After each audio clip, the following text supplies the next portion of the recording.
We're back, folks. It's been far too long. I think it's been 5 weeks, but let's be honest, that it feels like it's been a lifetime. It's been too long. Last time we were here for a Grin Grappler on Anderson was our focus. Today, though, we've got a different kind of bad guy in our sights. Very exciting times. We have pushed this program back, but I'm actually thrilled we did because I'm ready to go now. I'm prepared. I'm locked in. I've done some research, so on and so forth. Happy Thursday. This has got to be the first grappler on a Thursday, right? Has to be. We've never done this before. I think so. Thursday, Grappler Thursday. There you go. There you go. An interesting time. Bobby Two Shoes, how are you this evening? I'm well. I'm excited to be here and talk about Scott Hall. Enjoyed all 6 of these matches quite a bit. And, like I said on here, been doing since the start of 1993. I'm through 1994, so I've seen a lot of him in watching through that, and he rules. And this further strengthened that case, and, excited to get into it. Definitely an exciting one. I always, kind of talk about every wrestler has their quirks. I think Scott certainly has some interesting elements to his career. You mentioned 93. We'll certainly be talking at length about that run, which is certainly Scott's prime. Of course, as Razor Ramon. Contrarian Alex, I'm aware that you've got some big business going on over there. And what I'm told is a very popular sport you guys play. American football, I believe it is. Please explain to the masses here. Well, first off, I think it's only appropriate that I start this by saying, "Hail." So now that that's out of the way, we can move on. Yes, the Cincinnati Bengals are playing the Baltimore Ravens on Thursday Night Football right now, which, if you're being realistic, may determine our season. So it's a bit nerve-wracking. But because of me, we had to reschedule this once. And then I think we all came to the conclusion of, well, we shouldn't do it on November 5th because there might be some other priorities taking stance over that. But to just jump to the case because of this week and some of the things that have come from that, I could not be more happy to be here, not only to be amongst friends and talk about this ridiculous form of entertainment that we love so dearly, but to talk about while not Darren Young or Titus O'Neil, definitely a primetime player in the history of professional wrestling. And also, if anyone who's watching this right now is had kind of a tough week with everything going on, hopefully you can turn your brain off for a few hours and talk about the bad guy with us.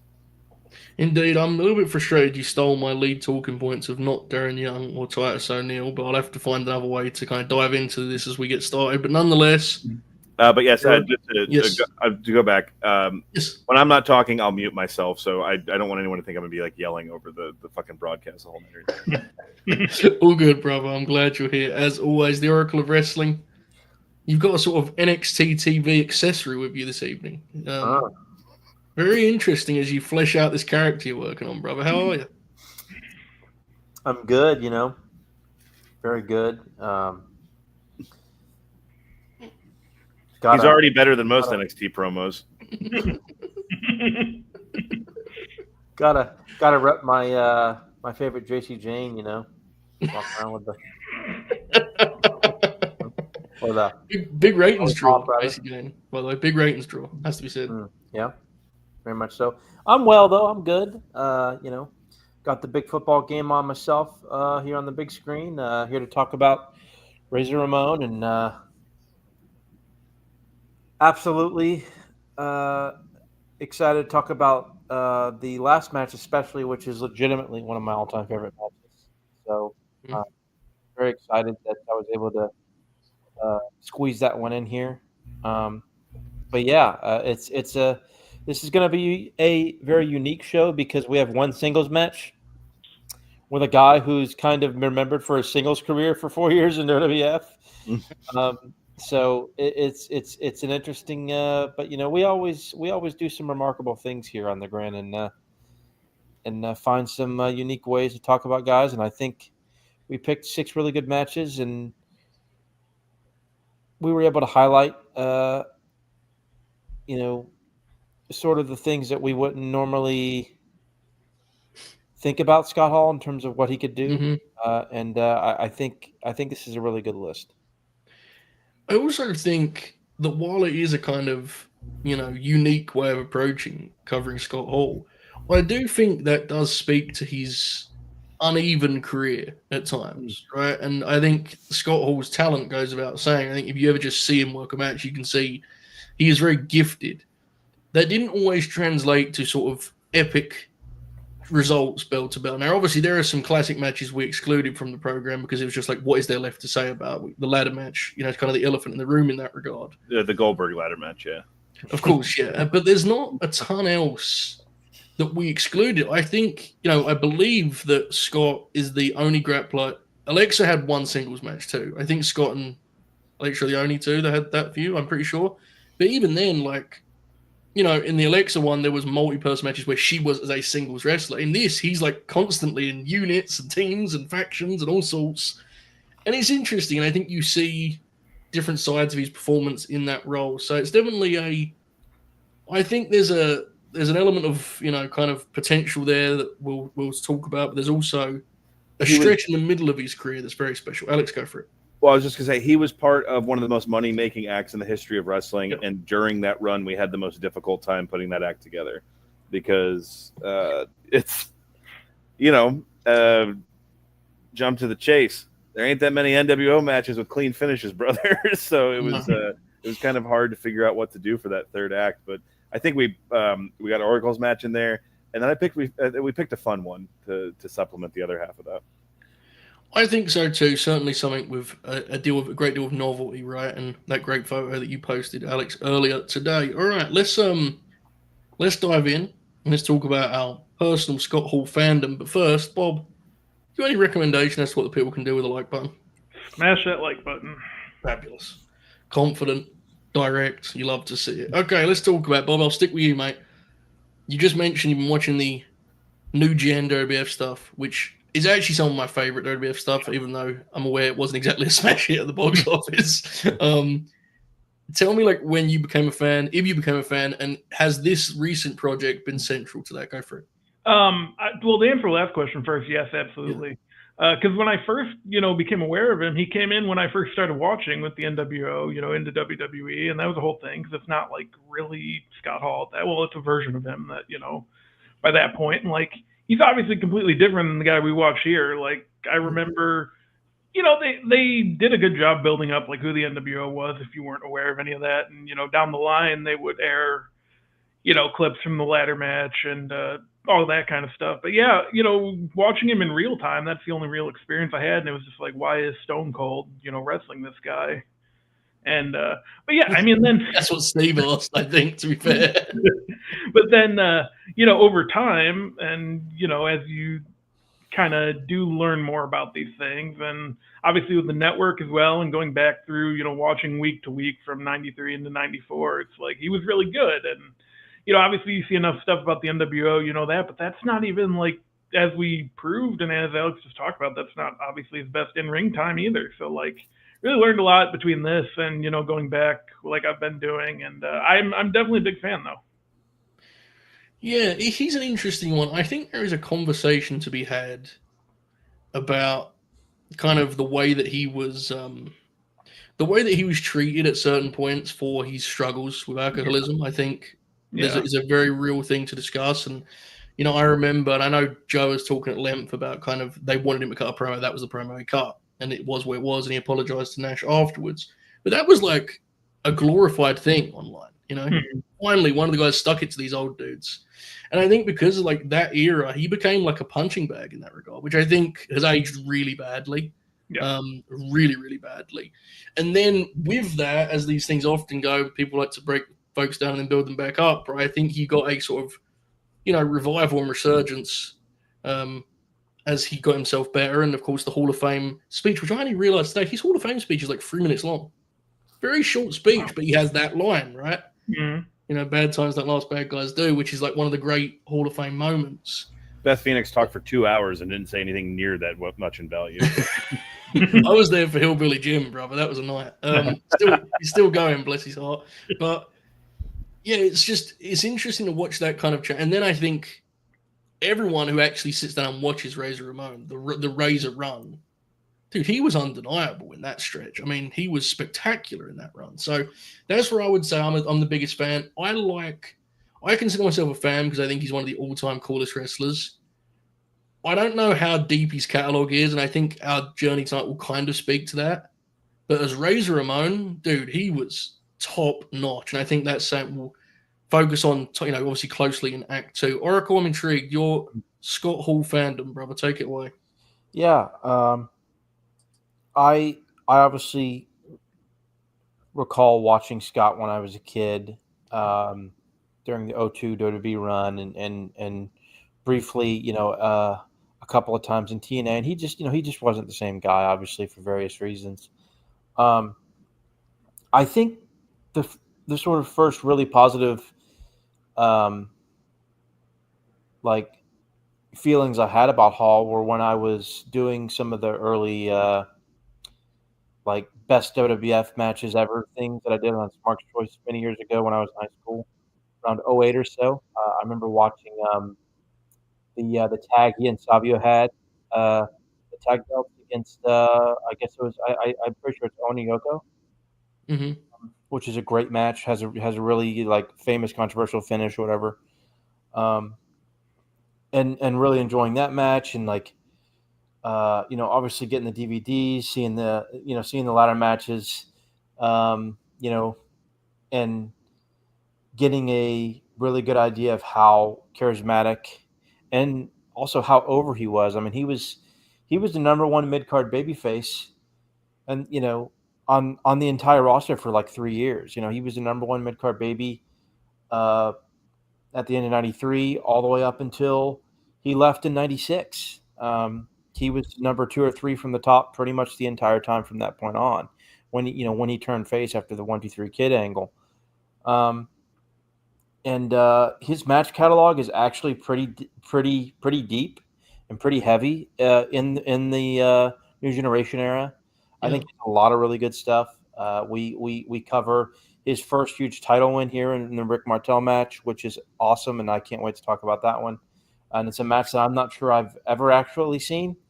So I was pleasantly surprised at how good that was.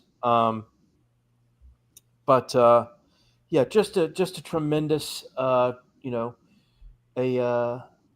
really a truly tremendous talent in a lot of ways. Very underrated. The NWO run, he was obviously essential to that. His lasting sort of the two lasting images for me are his entrance as Razor Ramon, just him coming out looking cool, and then him walking in the middle of the Mike Enos. Who the fuck was Enos wrestling in that match? Alex, you might know this. Oh, remember. Was Mike Enos wearing the big black chaps? Because I can see the gear. Yes. Yeah. It's gonna bug me that I can't remember who he was wrestling. Look this, but carry on. We're gonna have to get down to business. But here. Him first showing up on Nitro. And the first roughly 2 years of the NWO run, he's great in it in terms of just as an overall cool guy character. Yeah. He really was in all the terrible things that went down after 98 and after kind of clouded all the good that he had in his career. But I would argue from 93 to 97 he was one of the more underrated stars in U.S. wrestling, and I think our list does a pretty good job of covering that. It was Stephen Dunn of Well Done fame, or Steve Okay. Dole. Okay. I can see the bright orange trunks in my memory. Like I couldn't remember who it was, but I can see those. Yeah. Alex, I'll go to you now, mate. What do you? What comes to mind when you think of becoming a Scott Hall fan? Kind of map that timeline out for us. Go for it, brother. I did call out in the Curt Hennig episode we did of this how monumental as a kid the primetime wrestling segment was, where he aligned himself with Randy Savage to wrestle Ric Flair and Razor Ramon at Survivor Series. That was what I remember. Like, I remember early '92 bad guy, no pun intended, Razor Ramon, That's like my first memory of him. And I remember my dad would call him the Diamond Stud, and I was like, what the hell is he talking about? And he still like would. Like if Scott Hall was on TV today, he would call him the Diamond Stud. Because my dad was he was like, the one. He was yeah. If you watch wrestling, the first thing that makes the first name you are, he learns that's like your name. Mm-hmm. So I remember that. I remember I think I said we had to do it, the Martel match, and I'll talk about when we get there. I watched that match so many times as a kid. I don't remember what tape it was on that I had, but I watched that match so many times. And I have a great nostalgia more for the SummerSlam ladder match than the WrestleMania one. And when we get to Act 2, I'm going to stand my ground on why that's better. I remember him being around as Razor Ramon, and obviously I was a little kid, so I wasn't hip to what Dave was putting on the streets and whatnot. So then he just like disappeared. And then he showed up on WCW, and I was like, huh? And then Nash came in, and I watched Bash at the Beach 96 live. That is, wow. Yeah, that's a moment that stayed with me because you can't really forget that. And then you're 10 years old, man. The original version of the NWO was the coolest thing you'd ever seen in your life. And he was a part of that because he always came out first. He had the Scott Hall walk, which I guarantee all of us involuntarily do from time to time, just like if you're trying to squeeze into a tight spot or something, you're trying to do the Scott Hall walk. But there was that, and then, the further we got in the late 90s, I didn't follow WCW as much, but then when he came back to the WWF, I was like, well, let's see what happens, and we saw what happened, and, obviously, today's the 20th anniversary of Victory Road 2004, and Scott Hall was a big, big part of the marketing of that show. The main event of that show was Jeff Jarrett and Jeff Hardy in a ladder match, and like the big selling point was Kevin Nash and Scott Hall are going to be there, and whose side are they going to be on, type of thing. And so, like, and that show was very important to me as a young guy, and so Scott Hall he's just been there, man. And then he was at WrestleMania 30, got in the Hall of Fame. So I didn't go to that Hall of Fame ceremony, but getting to see him come out on stage and shit, and I think we'll kind of circle back to this at the end, but when he passed, I was really surprised at how much it kind of like affected me, because I didn't realize he's like a central part of my childhood as it pertains to pro wrestling. I watched X-Men and shit too, but I watched pro wrestling, so these guys are like as important as superheroes were to me as a kid.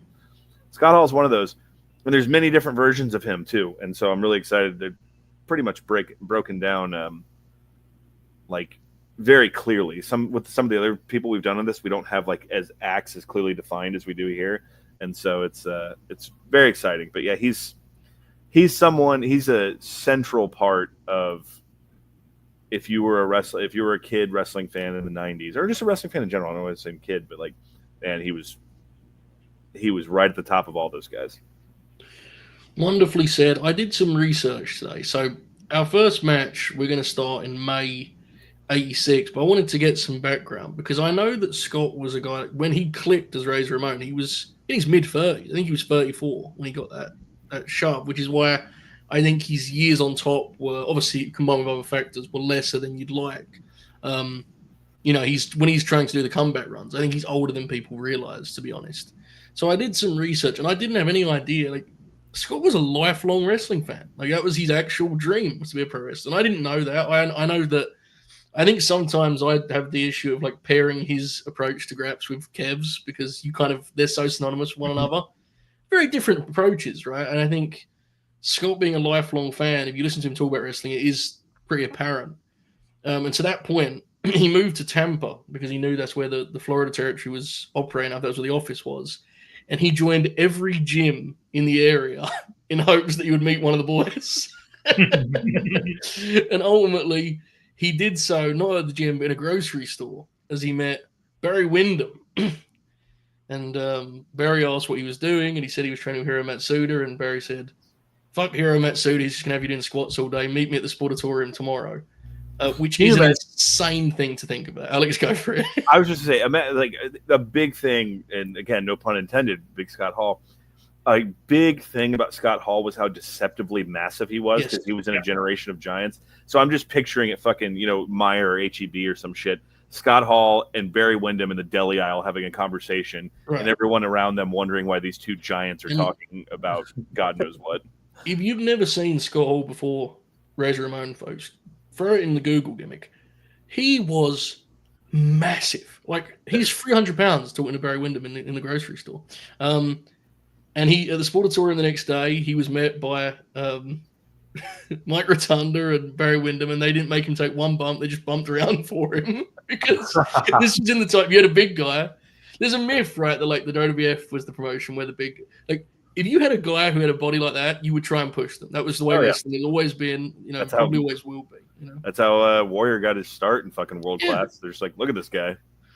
And he was soon in the industry, and then later moved to Charlotte with Dusty when he went and took the book down there for Crockett. That limited his opportunities tremendously. He was in a tag team with Dan Spivey, but naturally the Crockett crew was big time. They didn't really have a spot for him.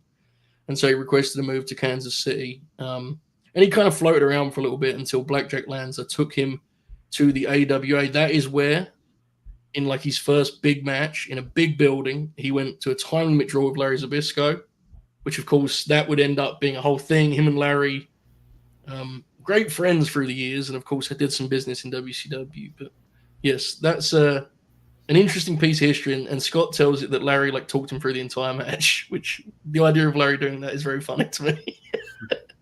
He just pulled him in for a headlock. He said, all right, I'm going to go stand outside for 20 minutes and walk around. It's tremendous.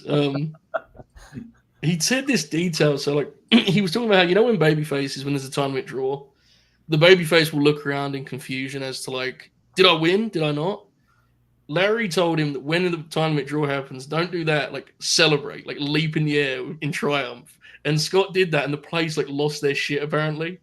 It's just peak wrestling stuff. But that catches us up to where we're at for our first match. May 17th, 1986. AWA TV, the AW World Tag Team titles on the line. Scott Hall is alongside Curt Hennig of Grin Grappler fame as they defend the titles against LNG legends, Buddy Rose and Doug Summers, who we did that was like a stretch of our 24-hour stream, was just watching those matches, right, with the Rockers. So they enter as champions here. Scott is billed at 301 pounds and looks outrageous. We should note he enters with an injury at the hands of Colonel De Beers, who we'll leave that there. Sherry is alongside Rose and Summers. Scott has since called Buddy Rose a genius, which was his quoting of the Oracle of Wrestling, no doubt. All right, first match of the night, Bobby. Alex, what are you going to say, mate? Sorry. Well, like even on the YouTube version of this that was ripped from ESPN Classics, they still paid for the royalties for the Madonna song for Rose to come out, which I noticed that, yeah. That did surprise me, because I always pop for the ESPN Classic rips because it just the idea of that being on pops me. But, that little like watermark in the top corner always makes me happy. Yes, and you have the like scoreboards at the bottom. Very funny deal. But Bobby, first match of the night, brother. Rose and Summers. I think you were on that Grin along when we watched the Rockers matches. What did you make of this? I was, yeah. Again, haven't really watched much of Rose and Summers since then. I need to. I know Oracle loves them, talks about them all the time. My first note, and we already brought this up, was that Scott Hall was fucking huge. And again, you don't really realize it as Razor because everyone's big in the WWF, but like he's towering here. It's incredible. Get some limb work in this match, a staple of the Grin Grappler at this point. Just really good stuff. They're giving a lot to Scott Hall and Curt Hennig here. I know they're champions, so it makes sense. But like they're bumping like crazy, and I guess, the finish in the context of the story, I guess, would make more sense because they did try and get that more explained on commentary. I don't really like how it all went down, but like, I don't know. It was a good match though. It's a good starting point, I think, because again, like to me, the main point is how big he was. He's big, and in fear of burying the lead for you guys, he's basically just like a lump of clay here, right? Like he hasn't got the punch yet. His lockup is loose. Just you can't. I don't think you can even got the see whole it. Tom Selleck look, right? Like he's supposed to look like. Yeah. He looks amazing. Yeah. But I honestly like if you just silhouetted his work, I don't think you can even see Razor here. To be honest, at one point he goes in the wrong direction with an arm wringer. Yeah. gets it and goes. Yeah. Which, like, again, I'm getting ahead of myself, but I do think one of the things that's most interesting about him is how, like, suddenly it clicks. But we'll get there. For now, Oracle, a chance to talk some Rose and Summers, brother. Take it away. Yeah, man. Just the whole act with coming out with Sherry to fucking Madonna. That shit rules, man. I would be remiss if I didn't note that Larry Nelson and Greg Gagne are on commentary for this and are a fucking awful, but like a riot, especially the finish when like oh no. and then like Greg Gagne is pleading with Marty Miller to Larry Nelson has a line on commentary where like Hall tries to like body slam Buddy and he like struggles at first, and Larry Nelson goes, "I must have a sandwich in his pocket." But yeah, like this is definitely so. They have the whole deal where Colonel De Beers, more famously known. Well, I guess this is most famous, but unfortunately, but Ed Boskowski, who was great in Portland, by the way, and much less offensive there. But De Beers had attacked Hall and hurt his ribs, and so Hall doesn't really wrestle much in the match. Yeah. And Hennig works most of the match, has some solid exchanges with Rose and Summers. Hall comes in, gets a hot tag, right? One point. Doug Summers takes a back body drop, which he's always great at doing. One of the greatest ever at that. It popped me because I've seen this match before a few times, and I'd forgotten that Hall runs the razor here with the finish. The finish did look nasty when they smashed his head against the ring post. That was brutal. Made a really good sound, like a really cracking sound. Of course, I'd forgotten that tag titles can change via count out in AWA. But classic Vern finish there. And Rose and Summers get the tag belts here, and of course go on to have their legendary feud with Shawn and Marty, the Midnight Rockers, Larry Nelson's favorite tag team of all time. But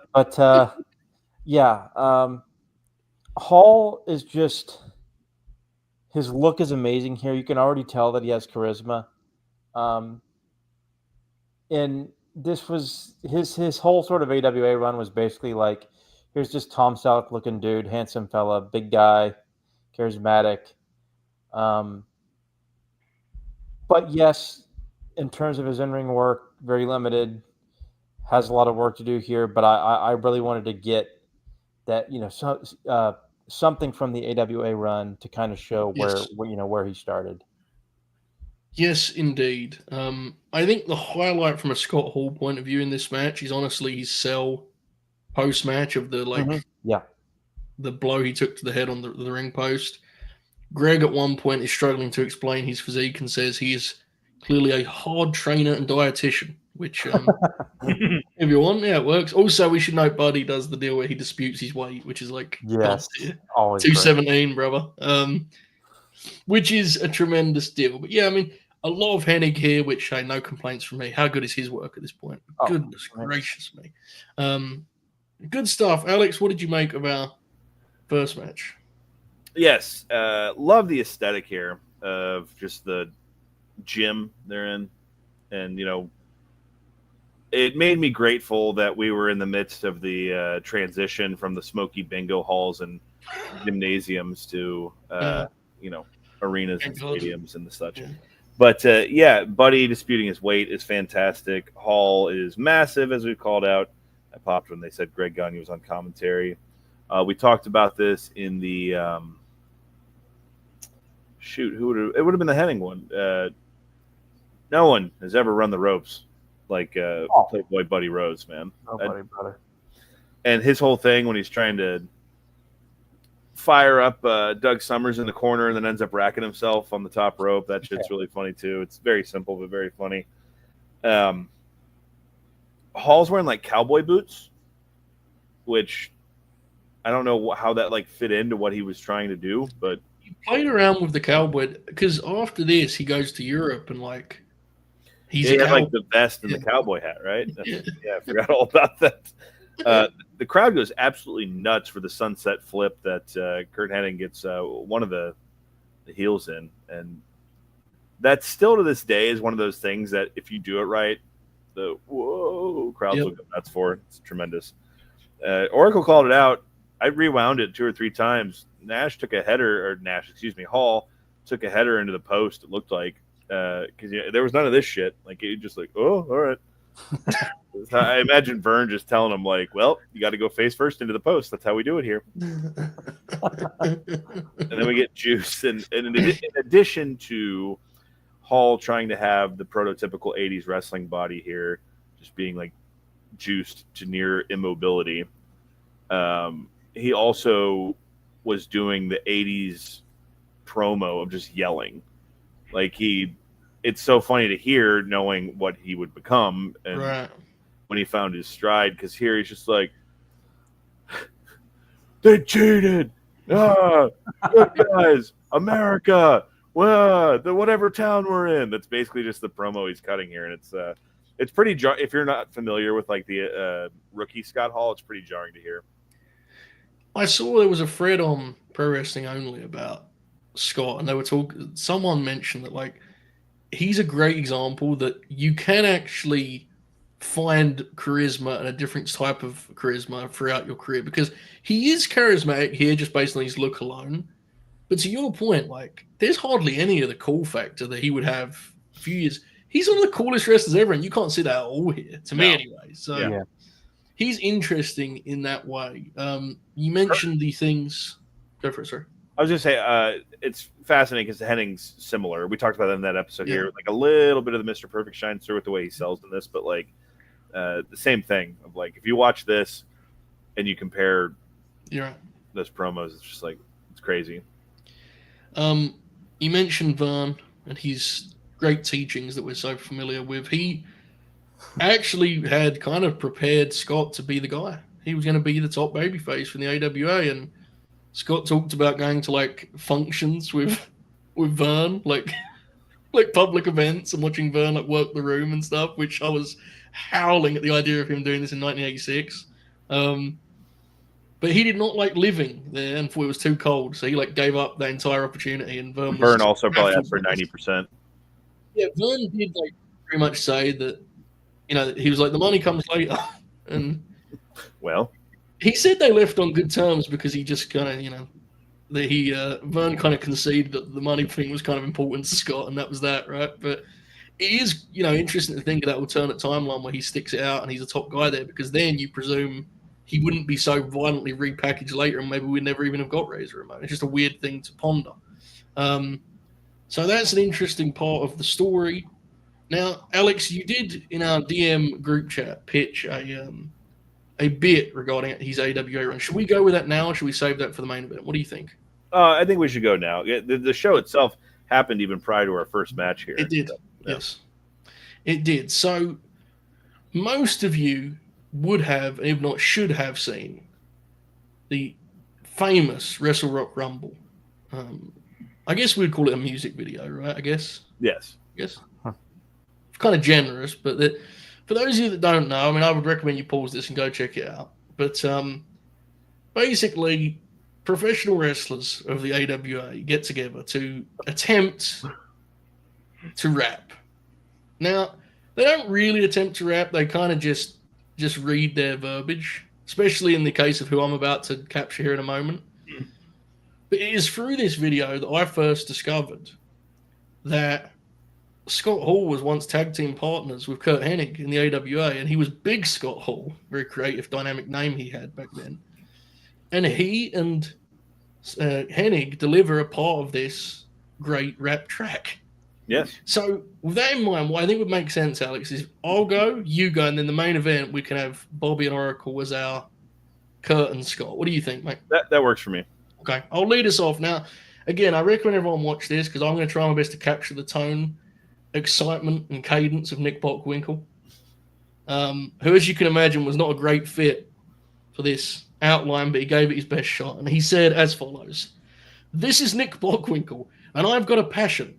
I'll get the title back from that humanoid Hanson. I've got the brains, but I'm not humble. I'll take the belt back and do the Wrestle Rock Rumble. Alex, am I wrong? I mean, that's kind of how Nick goes, right? I mean, he tries his best, but, this is about as good as close as I could get to doing Nick Bockwinkel, I feel. Brother, Bach is more... Fuck yes. Sorry. Bach is more in line with that than some of the... They got fucking Jerry Blackwell who can't read trying to do... Jerry is horrific. Yes, Jerry is horrific. Just based on the fact he can read, Nick, you're right. He's closer to Ribbon. That's good. Okay, now you prepared this for us here because I don't know this off the top of my head, but you're going off memory here, Alex. With what Take it I'm not proud of this, but I know Larry Zbysko's whole verse in this. It builds up and diddle, and then he I'm Larry Zbysko, and I won't be through till I get done smacking around Scott Ledoux. Gonna beat that ugly bartender into a bundle, laugh all the way, and do the Wrestle Rock Rumble. How? That's the bit. Because somehow, some way, Larry took this very seriously and was quite motivated to deliver. I think he saw a second career coming from this.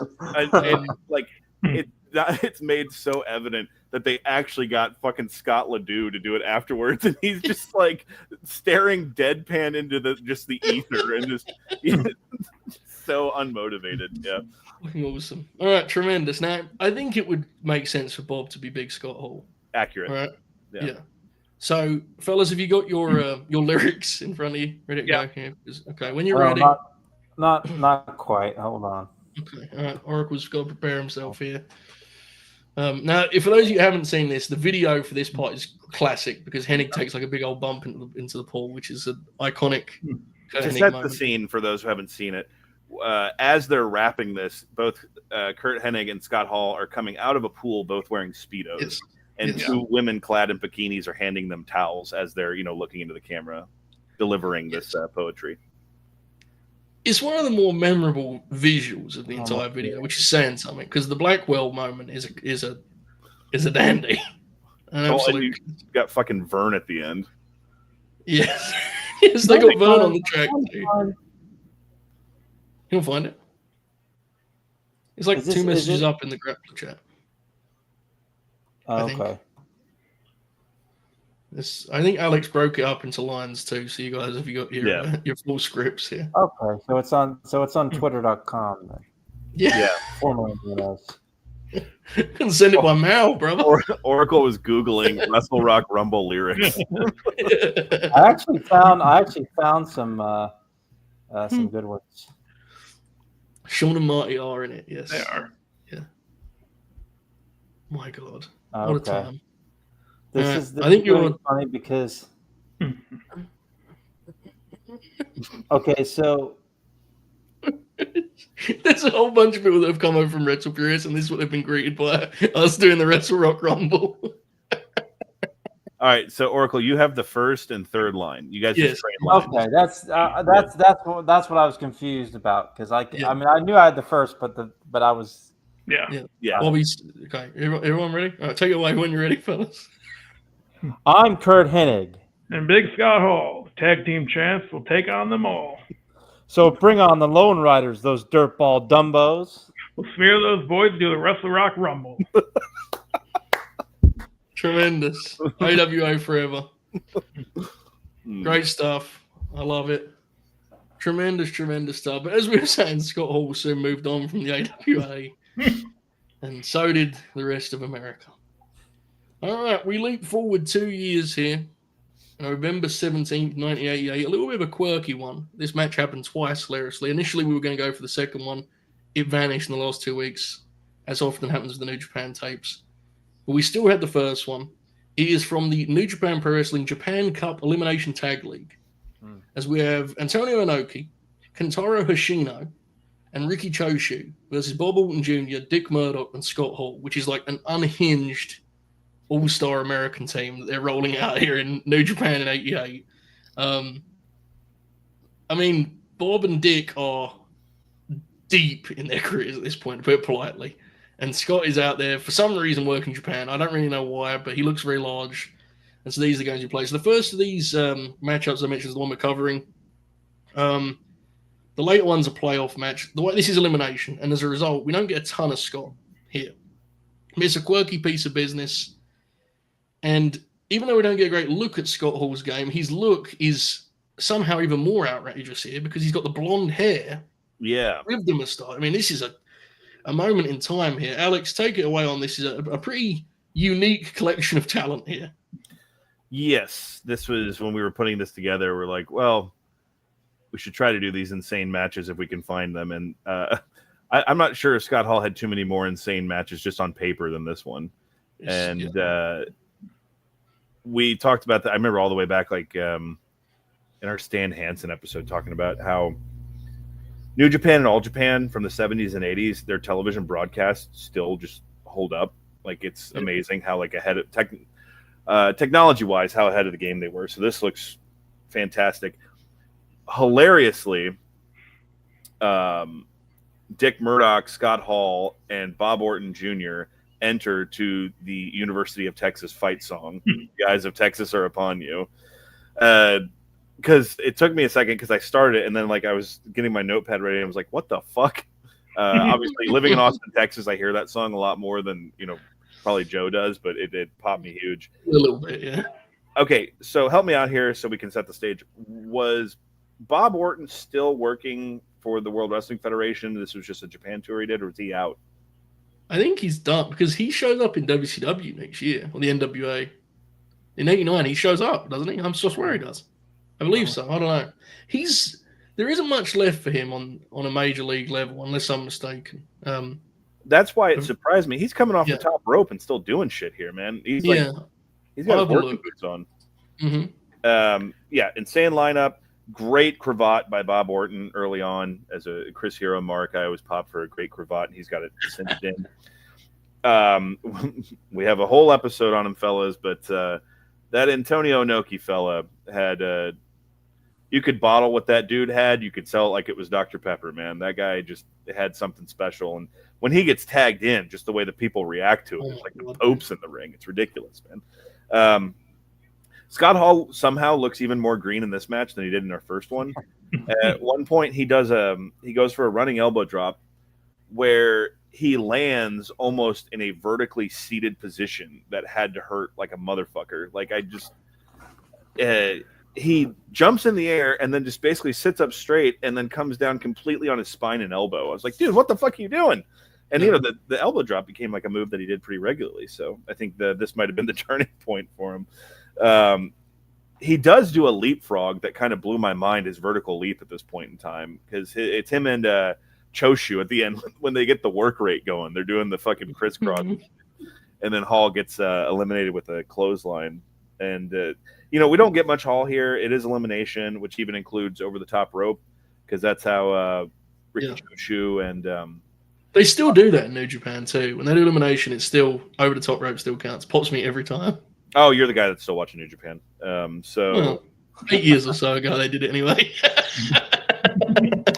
I heard they are working a big angle with Kenny Omega, who they are, bro. And he hasn't been on AEW since. That's kid match to sell, bro. That's some Hogan shit right there, man. And that made, like, I read that and stroking my mustache, like, Kenny knows ball. Just going back to New Japan before. He's a fucking beast. He showed up and was like, this is the real shit right here. Motherfucker knows where his bread is buttered, man. I get, beast. Yeah, God bless. So as we move into like the later stages of this match, Murdoch, who's the third guy? It's Riki, Choshu, Inoki, and who? Hoshino, who's a junior, who they mercilessly bully in this match. Great work. Really good wrestler, just tiny. Yeah, they're not very kind to him, including Dick Murdoch doing a brainbuster that appeared as though he was literally trying to kill him. Well-known good human being and Samaritan, Dick Murdoch. Actual. Bob and not our Bob, but Big Bobby Orton and Riki Choshu tumble over the top rope. Dick Murdoch hits a backdrop driver on Inoki at one point, and then Inoki, being Inoki, when the match he gets fucked out of the finish, you believe he's really fucking pissed, and he starts throwing chairs and shit and yelling. And is this one of the finer matches we've done? I wouldn't say so, but it's a hilariously bizarre lineup, and we get to talk about how great Inoki was again, and I don't know how many Dick Murdoch matches are going to come up, so we get to see Dickie Murdoch, and we get to see Scott Hall in a fucking track jacket come out to the UT fight song. So I call this all a win. Yeah, it's mostly the novelty, and again, in the third act we have a similar choice, but it is it's a pretty cool like meat and potatoes match because they have time, right? So you get to see some interesting stuff. There's a great moment with Hoshino where like he pulls Bob Orton into the corner and makes the tag. And Orton sees him get in and is like, absolutely not, and just immediately starts kicking the shit out of him. Like they built to this babyface tag, and he just immediately fucking chews him up, spits him out. It's I like it is what it is. I'm sorry, Joe. I didn't mean to cut you off there. I was just gonna say, like, after watching this and watching the match we did, I really like that we have this and the Japan match in our third act because while neither are blowaway, they exemplify the worlds apart Scott Hall's work was in this decade and to the next. Yeah, he's hidden in this, and I would go as far as say he's a highlight in the latter one. So we'll get to that, no doubt. There's a great moment where Orton blocks the elimination of Murdoch. Oh, he's back. By the way, I looked it up. So Bob Orton was like full-time New Japan in '88, full-time, and then he winds down and comes in for the run I mentioned in '89 in WCW. That's very brief. Okay, so he was on. Yeah, he was on WrestleMania 3, right? Yeah. So the reason I knew he did '89 is ironically he works with Dick Murdoch on the Louisiana Super Show. So, which is a weird thing. He also quite a little bit before we move on. He did a WWF house show here. Bobby, is Joe going in and out for you too? Yeah, that's you're cutting in and out a little bit there. Am I back? Yes. Yeah, we'll keep talking. Okay. All right, I'll try my best. You're good now. Did you hear about his '88 in New Japan? A little bit. Okay, he's been his whole '88 in New Japan, and then he slowed down to go to the NWA in '89, where he worked with, ironically, Dick Murdoch at the Clash of the Champions in the Louisiana Superdome. But the thing that stood out to me was he worked a random WWF house show at Ted DiBiase in late '89, which is a fascinating piece of business. Just a one-off. St. Louis? It was in Springfield, Illinois. So, of course. Close enough. Yeah. There you go. Close enough. All right. Hopefully I'm back now. All right. I'm sorry. We're here, Joe. Cowboy Bob Orton was in Roddy Piper's corner for the boxing match against Mr. T. Do you know who the other person in Roddy Piper's corner was? And no, I do not. It was Lou Duva. Oh my goodness! Really? I had no idea. That was Piper's corner. Was Lou Duva and Bob Orton, and Mr. T's corner was was it Joe Frazier and what a squad! The Haiti Kid. Yeah. My goodness. There you go. Oracle. Thoughts on our trip here, our first of 2 trips to New Japan Pro Wrestling. Go for it. Yeah. The highlight of this for me in terms of Hall was just his look. Like this is like the long blonde hair and he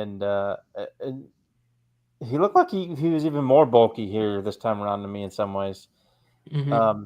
But yeah, he gets eliminated first because he's the most green guy. And the match kind of shapes into what it, what it is with the regular gaijin like Dick Murdoch and the New Japan stars and Inoki and whatnot. But this was a this match is like okay in terms of like the actual work rate or whatever. But it's always fun to see Inoki do his thing, and he and Murdoch have a fairly heated little finish there at the end.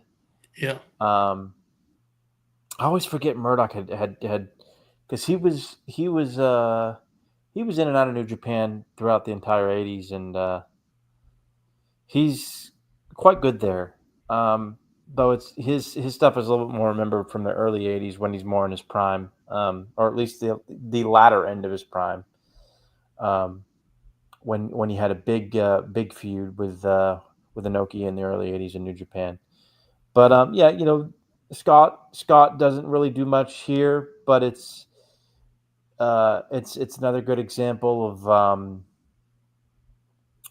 how much better he gets over the next several years, and how he transforms his look how he carries himself better and better each time we get to the series of matches.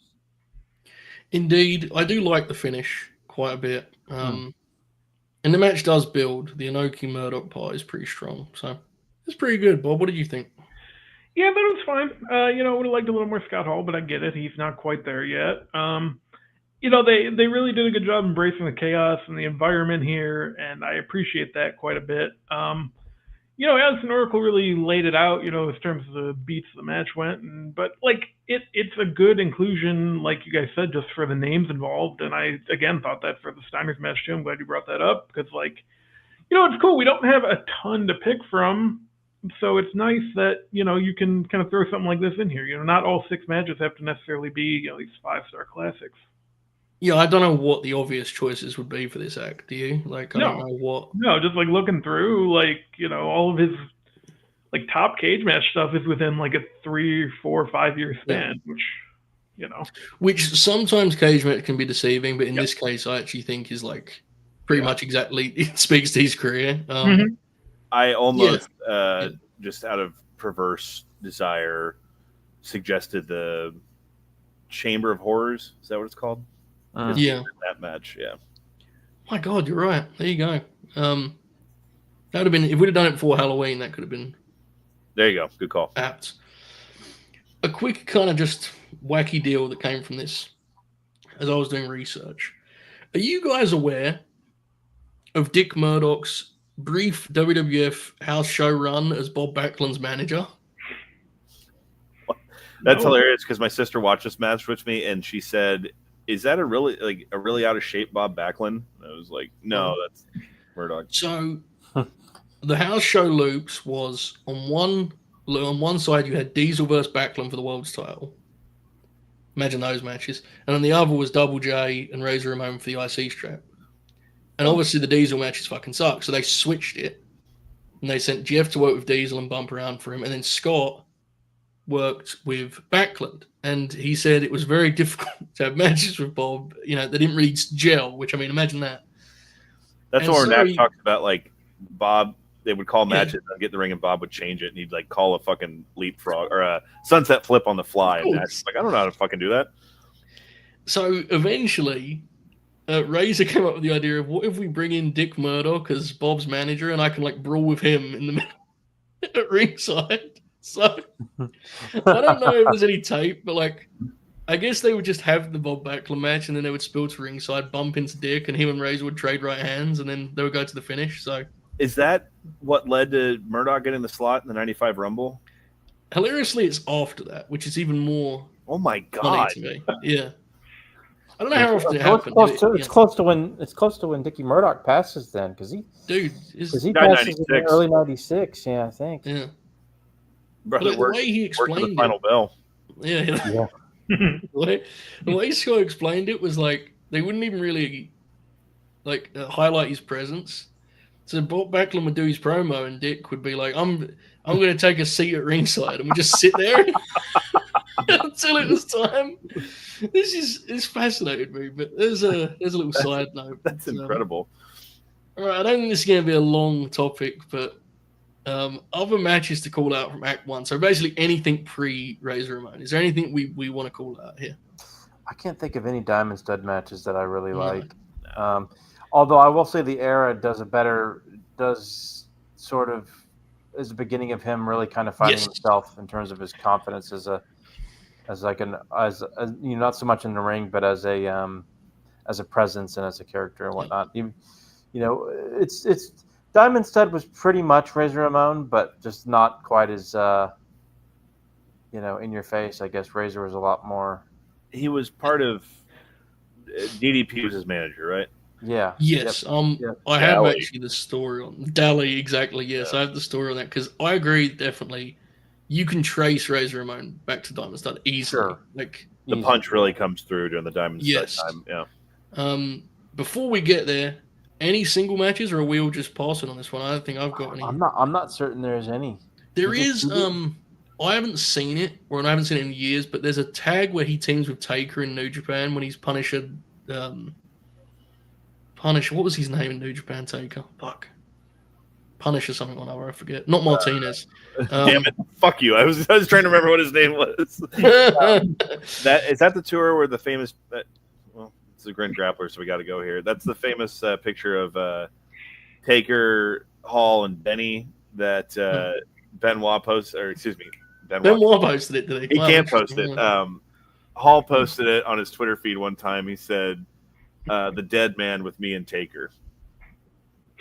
He did indeed. Grant brings up the same thing, so at least it wasn't you wasn't the only one going down that route. But, the match is with, I know it's with Hashimoto, and I can't think of who else is in that match. But that's fascinating. That's the only one that I can come to mind. I don't have anything else. I think that's it, right? Okay. Was it Punisher Red? Now I'm trying to remember. Yeah, I don't know. Yeah. So I did some research about this period of his career. It was in Puerto Rico that he found the Razor's Edge as a finish. That was where he first did it, and he was absolutely killing guys with it. He told a story about doing it in WCW and Bobby Eaton being like, "That's a cool finish. I don't ever want to take it, but it's cool," which popped me. And he also, the fall away slam, he would always call it the sack of shit. That was like his name for that move. And I knew that beforehand, but I did not know that was because he did it to Carlos Colon, and he was like, "Bro, what was that move? You just flung me like a sack of shit." And that's why he called it that. I always wondered that. It's Punisher Dice Morgan. Thank you very much. That's even cooler than anything I thought of. Good one. Because you can sometimes, if you watch Scott Hall matches and you're an absolute lunatic like I am, you sometimes will hear him call sack of shit. That was how he would call it as a higher spot, which is good. God tier. And then Scott's wife got pregnant, and he realized he needed an actual paying job in professional wrestling. He needed to retire, basically, because he's just been floating around doing random spots here, right? And so he called up Dally, as Alex so aptly put it, and he said, "You need the Diamond Stud for your big red hot run you're having down there in World Championship Wrestling." And the Diamond Stud, to Oracle's point, is where you start to see Razor come through. And DDP played a big part in it. DDP was the one who got him to shave the moustache and started shaping the new look. The thing that's crazy, and this is one of my favorite wrestling stories, is they were checking out of the hotel and they saw toothpicks. And because DDP's thing was he would always put a hat on a hat, right? His look at times was 8 different gimmicks all at once. Yeah. So Dallas' idea was, we'll both have toothpicks and we're going to be the coolest guys ever with these toothpicks. Well, it just so happened that he was doing a pre-match promo on the way to the ring to give him a microphone, and he lost the toothpick while doing his promo. Scott still had his. He did it to the camera. The rest is history. That's the most iconic Scott Hall thing, and it was completely by accident. And it was actually supposed to be a thing he and DDP both did, which is peak wrestling lore right there. So that's pretty fun. And in peak WWF fashion, as soon as he showed up as the Diamond Stud, Pat Patterson called and was like, "Have you signed a contract? We would like to bring you to the World Wrestling Federation." He was like, "Man, I've been waiting 4 years to get up there, It's tremendous." What is it? St. Paul or St. Lauderdale? Not St. Lauderdale, Fort Lauderdale. Somewhere in Florida, he had a tryout match in 1990 where the dark match on the show was him and Paul Roma, where he lost to Paul Roma. Oh my God. And it was when he was still fucking yoked to the gills. So Pat told him, "You hope you haven't signed a contract." He said, "I have. It's on a 1-year deal." And Pat said, "When the deal's up, we'll be waiting for you." Naturally, they was not waiting for him. When the deal was up, they'd completely forgotten and done this to about 8 other wrestlers, I presume. But he did get a tryout match, and it went great. So Vince called an emergency meeting with him, which Hennig joined him for, which must have been pretty cool to have Curt Hennig there, who's an established guy in the promotion. And that was where he pitched the Razor Ramon character. And of course, this is an all-time WWF tout, is that Vince had not seen Scarface and thought this was and I mean, that is just, there's levels, right? That sums up so many things all at once. The name itself, they wanted alliteration, and he had Razor, and I think he said Tito Santana gave him Ramon. So, because it's an all-time great wrestling name, right? Razor Ramon's a classic name. And so there it was. It came to be. Vince obviously got really into it. He got a huge push out the gate as a heel. Got those vignettes. Do we know if Vince went and watched Scarface? Because the idea of Vince watching a Brian De Palma film is very tickling to me. Scott said that, the famous vignettes where on one of the documentaries they made, you actually get footage of... Go! Oh, sorry. Yeah, you're fine. You actually have... You have Lamar's footage something else, man. He just fucking... Fucking Uno, baby. Hit the gas, dude. I knew he was going to score when he started going. Sorry, Joe. You're fine. On one of the documentaries they made, you have that footage of Vince like coaching him through those vignettes, which is very funny. And it's funnier because he still hadn't seen Scarface by that point. He's in there and he's just like, the bad guy, huh? Huh? Yeah, it's just. He thinks it's like a WWF original. It's incredible. So all of this adds up to bring us to the Razor Ramon run. Of course, the iconic 1-2-3 Kid deal, which flipped him babyface. Grant called out in the chat that the original run, there you go, him in long tights is very weird. And you can find the concept sketches of what it was. And even now, because the wrestling figure game has gotten so out of control and perverted, those Superstars figures that are meant to look like the old Remco ones, which I'm obsessed with, I've been collecting those. The chase of the Razor Ramon version is him in the long tights. Wow. Yeah. That is peak modern wrestling figure stuff right there. I know. Next thing you know, they're going to make a Danny Garcia figure or some shit, you know? Imagine that. So unnecessary. All right, so I think, look, he gets a huge push as a heel. He works with Brett. He's involved with Flair and all that stuff. And the Hennig moment that Alex mentioned there. But to me, he clicks as a worker, as a babyface. That's when he gets rolling. The 1-2-3 Kid angle is great. We are now going to get into our third match, October 11th, 93. This was taped on September 27th. Monday Night Raw, his first IC title win, which of course is the belt that he would be most kind of synonymous with, right? He's the IC champ of that era, as he topples Rick Martel for the vacant strap. Of course, they had stripped Michaels for reasons, and these two advanced from Battle Royal and faced each other for the vacant belt. Oracle, I'll go straight to you on this one. An incredible Rick Martel performance in fear of not focusing on Scott Hall. My God, he's something here. I mean, just tremendous. The way the match is paced. I mean, I couldn't get over how it was just the pacing, letting everything breathe in. When Martel's working over the back, slinging him in, slinging Razor into the turnbuckle, stomping the back, setting up the Boston Crab. Just the type of stuff that I love. Building it to, building to something. Hall's great here. Razor's great selling. Makes a nice big comeback. We get some really good near falls down the stretch.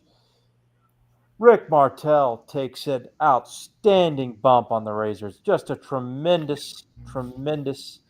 That's it's one of those deals where, and maybe I'm just fluffing them up, but you can tell it's a veteran. They know that it's the end. Oh, yeah. I'm gonna make this look damn good. This is really gonna look good. So he said he's a vet, man. He should be taking bumps like that because he folds up like a lawn chair, brother. Oh, dude, just head over heels bump. Incredible stuff. Razor gets the big, awesome celebration. Crowd's loving it. Hall just eats the camera up with his promo and toothpick, and they get the whole thing where he puts the belt around his waist. It's awesome. But this match was the way it builds, the way it's paced. The back work by Martel, finishing stretch, just the awesome presentation. Really, really, really great stuff. I'm not sure I've ever seen this match, and I always kind of figured it would be good and heard it was really good, but I thought this was a great match and it's probably one of the better TV matches from the Fed in '93. I mean, this match was definitely really fucking good. It's interesting too because Bob can speak to this. Martel isn't doing a lot by this point. No, it's like this was specifically the task for him. Have a great match with Scott Hall, and he got it done. Bobby, what did you think? Yeah, I mean, he pretty much came back for the Battle Royal and then was it's kind of crazy, but it all worked out clearly. And then they do have another match on Superstars in November that is not as good, but still worth checking out if you enjoyed this one. This one rules, so it's a hell of a time. Oracle really laid it out with the finishing stretch, the celebration, but just leading through the match, everything makes sense too. Martel's working the back, so he can't do the Razor's Edge so easily, and so we get the Boston Crab in, and Razors just keep fighting back. And, we did talk about this too, but this is where he becomes a made guy in the WWF for the rest of his run there. And, I know he worked with Brett earlier in the year for the title, and he's in the King of the Ring work with Brett again there. But like this is like the moment for him, and he'll take the ball and run with it. Oracle said at the beginning, for the rest of his run. And look, we all have our fun with the Scarface element because obviously it's the most ridiculous pro wrestling thing ever. But to be fair, the presentation and the packaging of this character is all-time stuff. Like the entrance, the theme song is legitimately like a top 10 all-time theme. Yeah, like the That's gear. why Jim Johnson should be in the Observer Hall of Fame for this cycle. Is that song alone, man? I'm telling you. The Observer Hall of Fame updates they're not very encouraging for my personal agendas and campaigns. I'm sorry to say. There's been a lot of voting this week that hasn't been very encouraging. Yeah, and we haven't even put the Grindication poll up yet.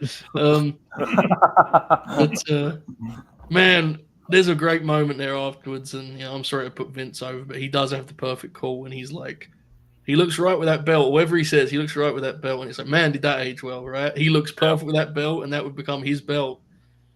Of course, and this would ultimately set up the WrestleMania 10 ladder match, which I'm sure we'll talk about in a moment. But first, Alex, what did you make? I know you love this match. Revisiting it, Martel and Razor Ramon. Yeah, and at the risk of being hyperbolic, which I would never be, and dramatic, is the way people that are a bit older than me talk about Ricky Steamboat versus Randy Savage from WrestleMania 3. I have kind of similar sentiments about this match. And again, I don't know why I watched it. So I don't remember what tape it was that I had. But the near falls in this match are not common in 1993 WWF. Like the way like the closing stretch of this plays out, specifically the crossbody that Razor rolls through, you see the crowd, the kids run to the guardrail because they think that's it. When they kick out, they're like, what the fuck? And so like the kickouts and the back and forth nature of this was very rare for me as a wee one. And I remember this match was really special to me as a kid. Rewatching it now, I watched, because I remember it started Raw, I watched just the video package on. Dude, by the time they hit the ring, I was fired up all over again. That opening video package and the way they did the Battle Royal, which I love this concept. TNA did this for a while when I was really into the like the initial days where their Battle Royal would come down to two people and then they would have a match from there. It would be all in real time, though. I love the idea here of it came down to these two and then we're going to wrestle next week. And when it comes down to the final two and then like the refs have to get in there to break them up because they're like all hyped up and ready to go right then and there, it's fantastic. And also kind of blew my mind, Giant Gonzalez was in the Battle Royal. And as we've talked about in some previous episodes, I have this kind of weird desire to nail down every match that George Gonzalez was in the WWF. And I didn't know he was in a Battle Royal here. So that's fascinating to me. There's that complete sidebar. One of the most fever dream images ever in wrestling is from some house show or taping at this time. It's Hulk Hogan squaring off with Giant Gonzalez and the Smoking Guns are in the background. Like, Hogan was like, brother, we can make money here. But anyway. And, you got Vince narrating the video package about the importance of being a champion and what it means and the Intercontinental title. And like Randy Savage and Bobby Heenan are all fired up for it. I don't know who Martel squared off with in that Battle Royal they recorded the same night, but his chest is a bit chewed up. So someone was working him over in the corner there. Just the presentation of Razor Ramon, you already said it, Joe, but like he's here in the green, all his gear looked fantastic with the gold cut because you can't really fuck up gold. He had pink gear, red gear, blue, green, purple. Like he was the original John Cena in many ways. But it takes about 30 to 45 seconds of this match for us to realize the world of difference between this Scott Hall and Big Scott Hall that we started with in 1986. Like his presence, his poise, just even the grappling. At one point, Bobby Heenan calls out that if Rick Martel wins this, America will be without a champion because, of course, the Japanese menace, Yokozuna, is the world champion and the Quebecers have the tag titles. Bobby calls Razor Desi Arnaz several times throughout this match, which, of course, Vince takes umbrage with. Martel wasn't taking it easy on that Boston Crab, man. He was yanking back, sitting on the lower back. That didn't look too fun to be in. But it leads to, again, like this fucking ridiculous sequence for 1993 WWF. This is like Malenko Guerrero, RVD, Jerry Lynn shit, where he flips them out of the Boston Crab and then pins them, and then Martel takes him back and pins them. That's just, you guys were just talking about. This isn't 1993 WWF stuff that you see pretty much anywhere else.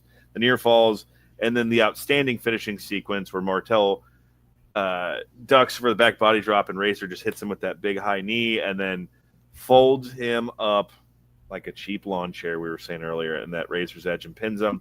And I know I've called this out before in the Grin Grappler, but some people don't like it. It's likely because I have like an embedded nostalgia from my childhood. I love the Earl Hebner dramatic count when the title was going to change hands, when he would do kind of like, he would pause just before hitting the 3, because those WWF crowds would hang on the edge of it for it. And then and what Oracle said is absolutely true too. The celebration, we've talked about this with some of the title changes we've done on here.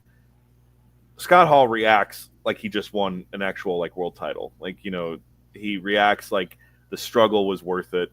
And then when he finally catches himself, that's when he gets back into character and look at the new Intercontinental Champion. That's the shit. This match is a personal all-time favorite. Rick Martel he's become like comically one of the guys that, for your Twitter clout, you talk about how underrated he was and how great he was. To my knowledge, pretty positive this is the first time we've heard the model theme on the Grin Grappler. And so we've covered that now. That's a big stone that we've overturned. And my point is Rick Martel really is that good. He was that good. And he had to be near the end of his run in the WWF at this point. Yeah, because he was in the 94 Rumble, right? And that was it, right? Yep. Yeah. I remember as a kid, the 94 Rumble was one of the, like, I remember watching that, and that was a big one because during that match, up until that point, Rick Martel had the record for the longest time ever in a Royal Rumble. And Vince kept talking about it. He was in it for an hour and 4 minutes, that type of shit. And so Rick Martel was a sensational worker. And this is one of those great examples that we've covered. And, of course, I'm blanking on one off the top of my head. But a crossover of a veteran willing to give a great performance mixing with a lump of clay, a prospect that is realizing his potential. And the results here, again, we're not talking about fucking the greatest main event in the history of WrestleMania or anything like that, but this is a really, really special TV match that WWF had, and like we're talking possibly like top 25 Raw matches of all time, and especially for the year it was happening in, this is a very special match. And it sets the tone for him as IC champ too, which is really important because that's his run. I looked it up and someone said it in the chat too. The Coliseum video this was on was the Razor Ramon one, like his own Coliseum video. Okay. Which featured a dark match with Bam Bam Bigelow, which I remember watching and finding very funny because Bama just sits in a chin log for like 6 minutes and then they go home.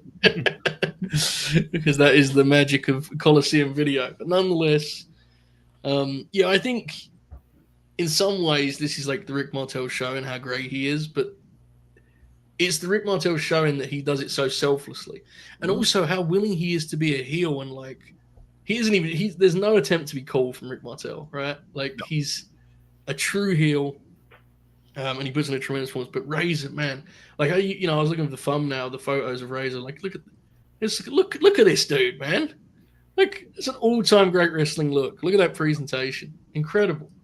The Martel thing here too that's fascinating is the model gimmick was already pretty long in the tooth, and it was he was at the point where he was wrestling just like a bad guy wrestler, not doing that stuff about worried about his face and stuff, because he's pretty rugged in this. It's exactly right, a sensational veteran performance. And I was thinking about too, Heenan brings up that Rick Martel was a tag team champion. And you think about the era of the new generation versus when Strikeforce was tag team champions, how it would have been, 5 years separated? But and the Bloodline storyline's been going on for 6. So, just different times we're in here.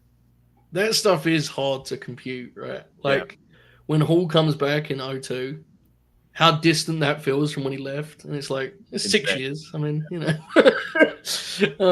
Dude, our first match to the NWO is 10 years. Yeah, it's crazy. Insane, to be honest with you. So, of course, WrestleMania 10, we did not cover it, but it only makes sense to talk about it. if Razor wasn't a made man here, he would become one at the Garden. WrestleMania 10, the ladder match with Shawn, one of the most iconic matches in WrestleMania history.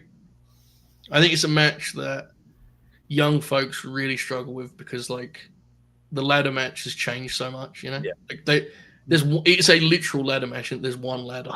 You know, it's a very different thing to what we have now, and that's fine. But it's obviously hugely influential. We didn't cover it because, firstly, I'm kind of on board with Alex's take that the second one's better, which we could have done that, granted. But it's just also like those matches are so, you know, they're like the most obvious Scott Hall matches. So we often kind of will avoid those unless there's a particular thing we want to say about them. But we have to note it. A huge part of his story, and that, of course, is in 94. And our next match is also in 1994, October 30th, 94, Action Zone. This was taped on September 28th. It is the 1-2-3 Kid and Scott Hall versus Diesel and Shawn Michaels in the Ultimate Click tag, right? I think this got released on the Click set, I think, a few years back, Alex, right? Maybe Blu-ray set, I want to say. Yeah, that would make sense. This was a sought after, like in my original, fuck me dead. In my original time of like the forums and whatnot, this was like a hot commodity, the tape reading and whatnot. And it was on that Shawn Michaels Coliseum video, which I'm pretty sure we all watched on the Peacock today. And then, I'm like, there's been television broadcasts of it on Daily Motion and shit. But that Click set, is there a documentary on that, or is it just matches? Probably a documentary where they do the old, like, you know, guaranteed money stuff, brother. Do they talk about the curtain call? I'm sure, yeah. Well, it wasn't a big deal, bro. You know, it wasn't a big deal. So this is a fascinating match in that I think it's a classic, but it brings with it some interesting sort of baggage, dare I say, in the sense that it presents a sort of alternate timeline for us to ponder. Now, one of those timelines is very fun, which is, what if the World Wrestling Federation 1994 roster tried to do All Japan tags, which the results here are tremendous. The more heinous timeline is, my God, these fellas sure worked hard wrestling their friends, didn't they? Yeah. I mean, they all worked harder in the WWF, so I'm not saying they were like phoning it in otherwise, but good God, man, the way that they're working here is like absurd. The only one who ever really tried was Waltman outside of the Fed. Yeah. There's a moment in this of like the work rate we're talking about that I'll get to during my portion of it that is one of the funnier things I've ever seen happen in a wrestling match, just as far as like someone who's notorious for phoning it in, doing something ridiculous. Well, with that in mind, Alex, I'll go straight to you because I can't wait to find out which part you're discussing. Well, okay. Action Zone. Go for it, brother. Yes, the Action Zone tag, which I had not seen up until the past few years. I'd always heard about. A hot start. We get a finisher right off the bat in 1994, which is, crazy shit unless it, Vader and WCW doing power bombs and stuff. Get the Razor's Edge because, or rather, to know that this is a work rate match in the opening stretch. X-Pac goes for a Hurricane Rana, but Shawn drops him in a sit-out power bomb because that's, how to establish work rate. Dude, these guys, it seems like they're just determined to blow each other up. Like the speed and the pace in this match is just absurd. They got the hard hats on. Dude, no shit. They got the Tims and the hard hats, man. They're rocking them. Some of the bumps Waltman takes here and the ring budge does not. It reminds you of how just vicious that mid-90s WF ring was. There's the part where Nash does the big heave, and it looks like 1-2-3 Kid hits concrete, the way like his body bounces off of it. We get a big slam in which Hall body slams Nash, and the crowd reacts like it's WrestleMania 3. To this point in the match, I noticed that Vladimir the Superfan was in the third row, so this match existed in Legend, and so I'm just glad that a dignitary was there to witness it firsthand.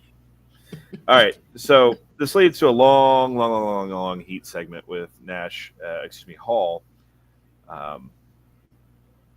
Chin locks, rest holds. Michaels and Nash are tagging in and out. And then Kevin Nash decides to hit the ropes and deliver a Mitsuharu Misawa spinning elbow. That shit where he jumps, hits, and spins. I believe Devon Dudley did it a few times too, because it was one of his moves in No Mercy. That's why it. But Kevin Nash, I think, has never been more accused of being a lazy, phone-it-in wrestler than almost anybody. And this dude decides to hit the Misawa flying spinning elbow in this match. And it never ceases to make me literally laugh out loud. Because it's the guy who does the boot choke in the corner and the flipper punch and shit. 6 moves, motherfucker, as Jim Cornette would say. And so that is just that's a moment in wrestling that lives with me. Like the first time I saw it till now, it will always pop me huge. The pace, again, even from this point, like I said, there's a long heat segment, but the pace is just absurd. I do love the cannonball sack of shit, I guess we're calling it, where he catches 1, 2, 3 Kid and throws him into Shawn Michaels with the all-the-way slam. The crowd is very hot, very, very hot, to the point there's a couple times where these 2 counts happen and little kids are like hands on their head and like, oh, please. At one point, Scott Hall gets distracted by Kevin Nash, and Shawn Michaels runs and spins and jumps on Scott Hall's back like he's Charles Oliveira fighting Efren Escudero, and just sinks in this rear naked choke. That was specifically to Pop Joe, so I'm glad it worked. In response, there is a grown man that is no younger than anyone on this show, including myself, that is leading a razor chant because he just wants, good to prevail in this. Unfortunately, and I don't know if this would become a trend with Shawn Michaels or anything, but it becomes a bit too much and a bit overkill here in the end. And Shawn, kicking out at 2 over and over and over and over again. But the finish is fun because Sean Waltman runs into a boot that has the give of a concrete wall. Because I think the timing was just a little bit off because he fucking runs right into Nash's boot. I have my fun with some of the parts of this. It's not a hidden gem because everyone knows about it, but this is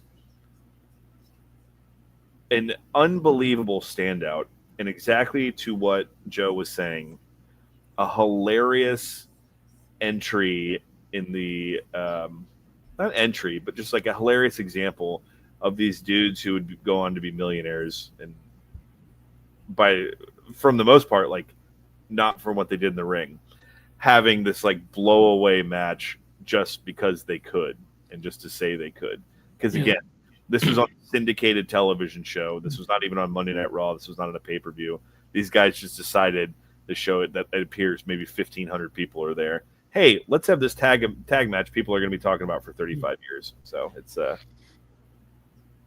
wild, dude. Yeah, it's what is the comparison for this stylistically in the 90s of WWF? Is there one? Is there another match in the 90s of WWF that's like this at all? They do the long heat, and because what they do that's interesting structurally in Oracle, I'm sure this pops you, is they do that thing where they get brief heat on Kid, but because that's what you presume they're going to do, and then they do the mini hot tag from Razor, and then the real heat, as Alex mentions, on Razor, which is a quirky choice, and I think actually adds kind of a novelty to the match, even beyond all the rest of it. Oracle, what did you make of this on your latest watch? Oh yeah, it's still a classic Fed match. One of the better tag matches in the history of the company. Definitely amusing because a perfect example of these guys trying super hard because they're all buddies or whatever. To that point, though, just real quick, is there a greater example than this of them doing that? Just hate fucking the company with their friendship? This is, I think this is pretty much an extreme. This has got to be the peak version of that. Yeah. This kind of, another point where it stands out where it's going to be they're going to throw all kinds of shit, plus the kitchen sink, is when Razor hits the Razor's Edge, 45 seconds into the match for a near fall. Mm-hmm. Of course it's broken up, to protect the move, but it gives you an idea of okay, yeah, they're going full head of steam here. All these guys are awesome. I mean, everybody's great in this, even Nash. So much shit happens. It's been I watched these on Tuesday, so it's been 48 hours. So like, and I'm classic in the sense that I never take notes, which I should. So like but it's one of those matches where like so much happens, I can't remember everything. Yeah, But so, it definitely holds up. And yes, Waltman runs full fucking force into Nash's boot. It reminds me of, because I got to take everything back to me, of course.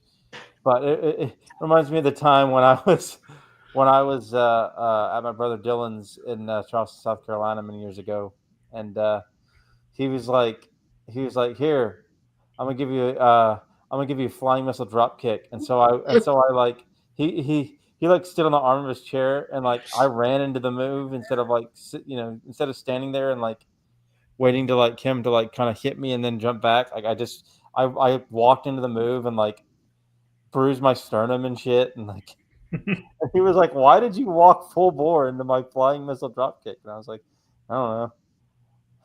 my God.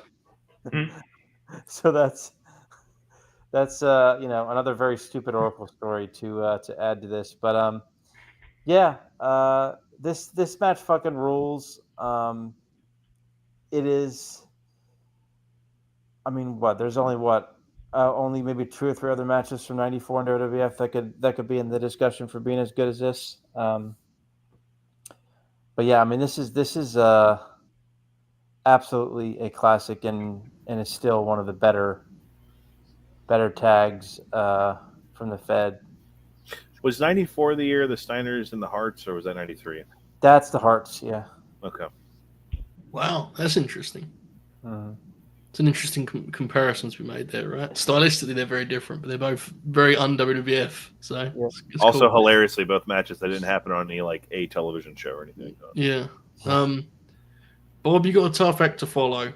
Oracle's review of this match included the quote, "It's classic me," which is incredible. True. For Oracle to have added to his repertoire. What did you think of it, mate? I loved it. I'd never seen it till today. I'd heard about it for a long time. I've never. That's surprising. Wow. I know. No, I've been meaning to watch it, and this was the perfect opportunity, obviously. And yeah, I loved it. Waltman, not to this extent, but he does this pretty much in every match in '93 and '94, where he's just working so differently than anyone else in the roster. Yeah. And it's refreshing to see. And it's refreshing that the rest of the guys kind of brought it in this match too. And as the story goes, they got the rest of the taping off after this match, and you know what? I think they earned it. Dude, we give him a lot of shit, but Shawn's work in this is so great. That too. Do you imagine Nash like, hey guys, listen, if we go out there and fucking go fucking full head of steam, they'll probably, Vince might give us the whole taping off. Hey, listen, kid's gonna come in. I'm gonna give him the boot. Scott, I'm gonna stand him up and give him that big Mitsu elbow.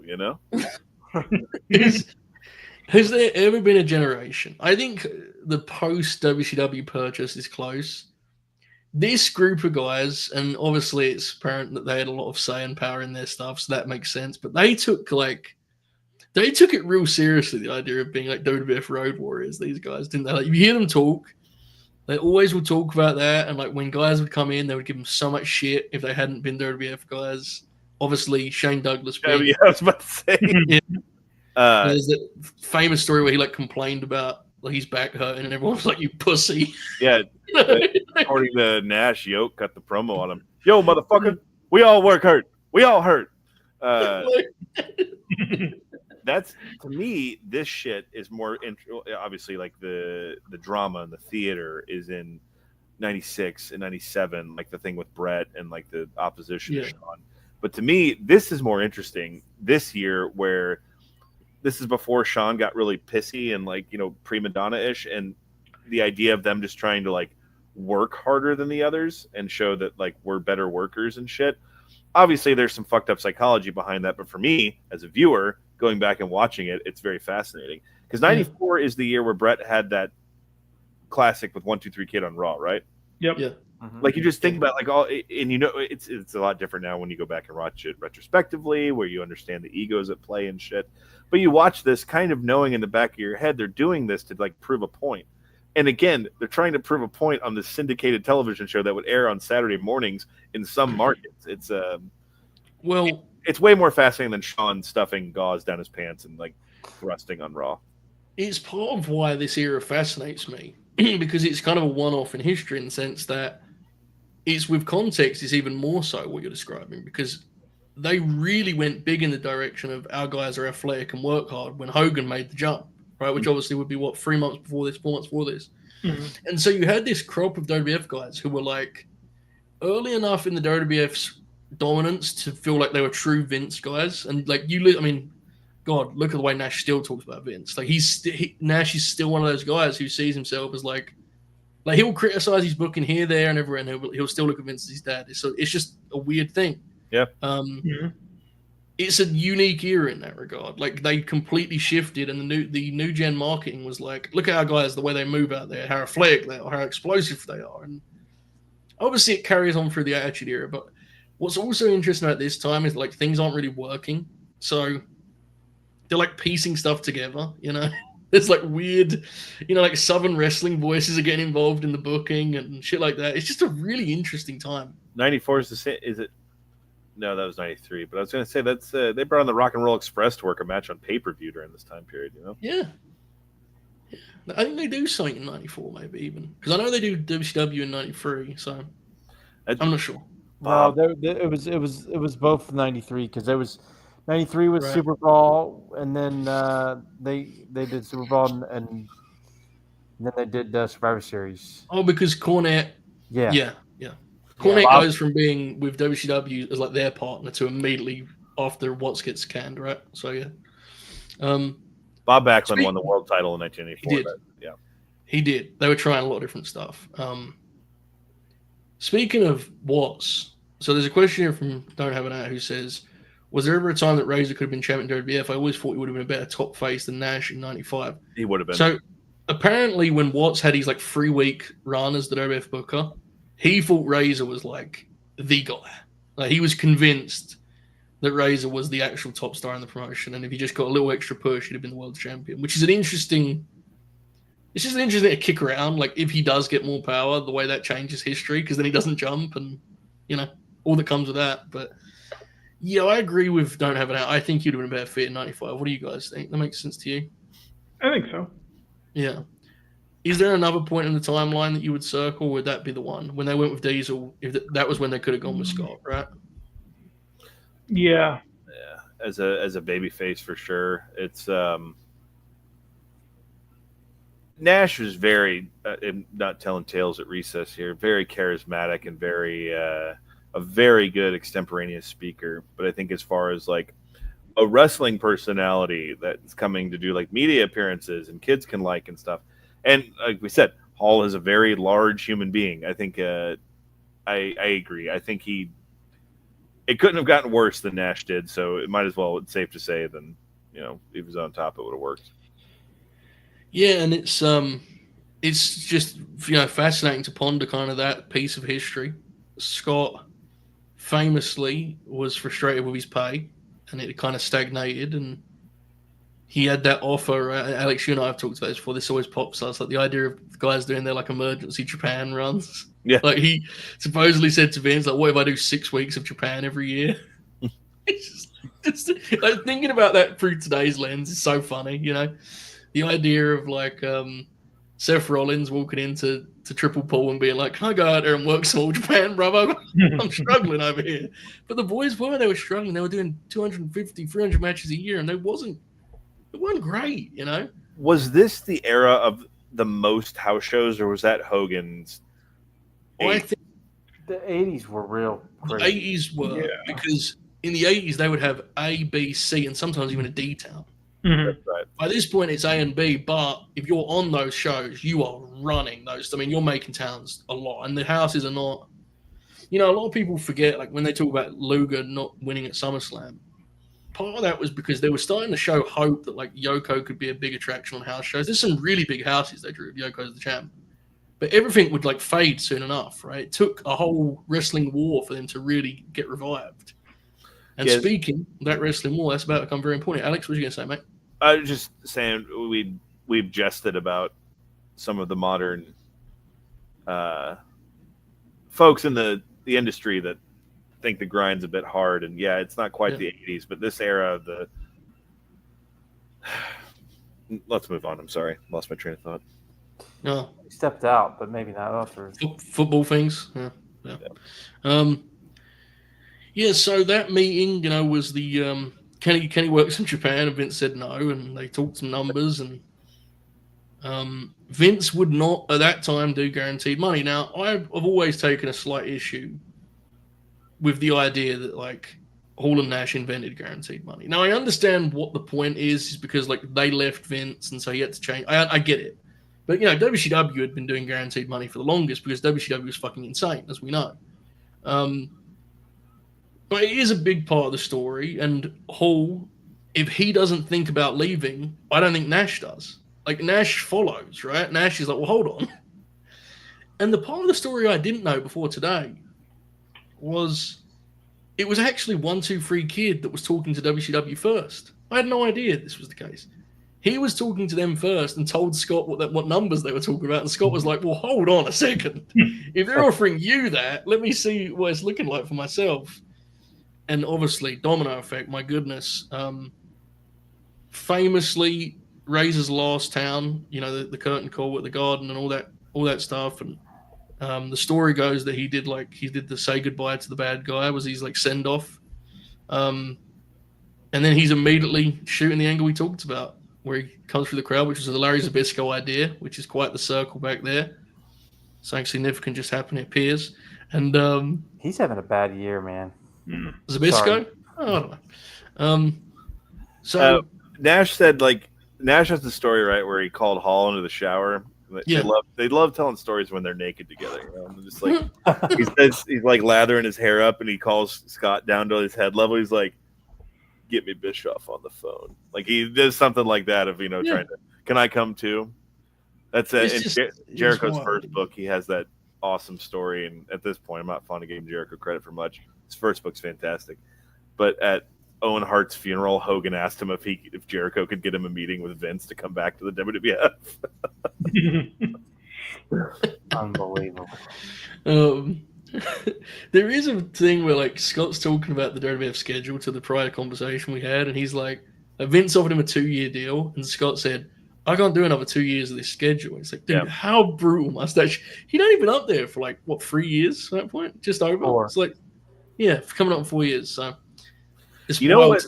From this time period that I have resentment of is, to my knowledge, there's not documented writing or interviews where Nash and Hall talk about their Jakks Pacific figures, which came out after they left the WWF, and it could be argued a very rare 2-pack came out that was Razor and Diesel, and it could be argued that the WWF was leveraging their popularity in the WCW to sell a 2-pack of those guys together. I have both of their singles, but not their 2-pack, and that's even though it was the mid 90s, that's still the Wild West days of how those royalties worked and shit. So look, with the way those NWO t-shirts sold, I'm sure they didn't miss out on much money, but I'm curious where that money went for their figures. If they got paid fairly on their merchandising, they definitely would have been much richer. And again, to your point, they're not the wrestlers you're first going to think of in terms of guys that got robbed, right? I mean, they did pretty good. And, but definitely, and that was a big part, I think, of why Scott was frustrated with his pay, was his merch money was he got a tiny cut of that. So before we go to the WCW, we've Scott did the WCW like I was Brett. This will be the longest kind of other matches to call out part of the show, right? Act 2, the WWF Razor Ramon run. Obviously, both Shawn ladder matches, right? First and foremost. But feel free, fellas. There's a lot of candidates here. Go for it. Both at Rumble specifically 93, the match with Brett is fantastic. And their King of the Ring match is really good too. Very good. I plugged it on the Jarrett episode. There's when they were still there are house show ladder matches him and Jarrett did, and some of them were dark main events for Raws that have made tape.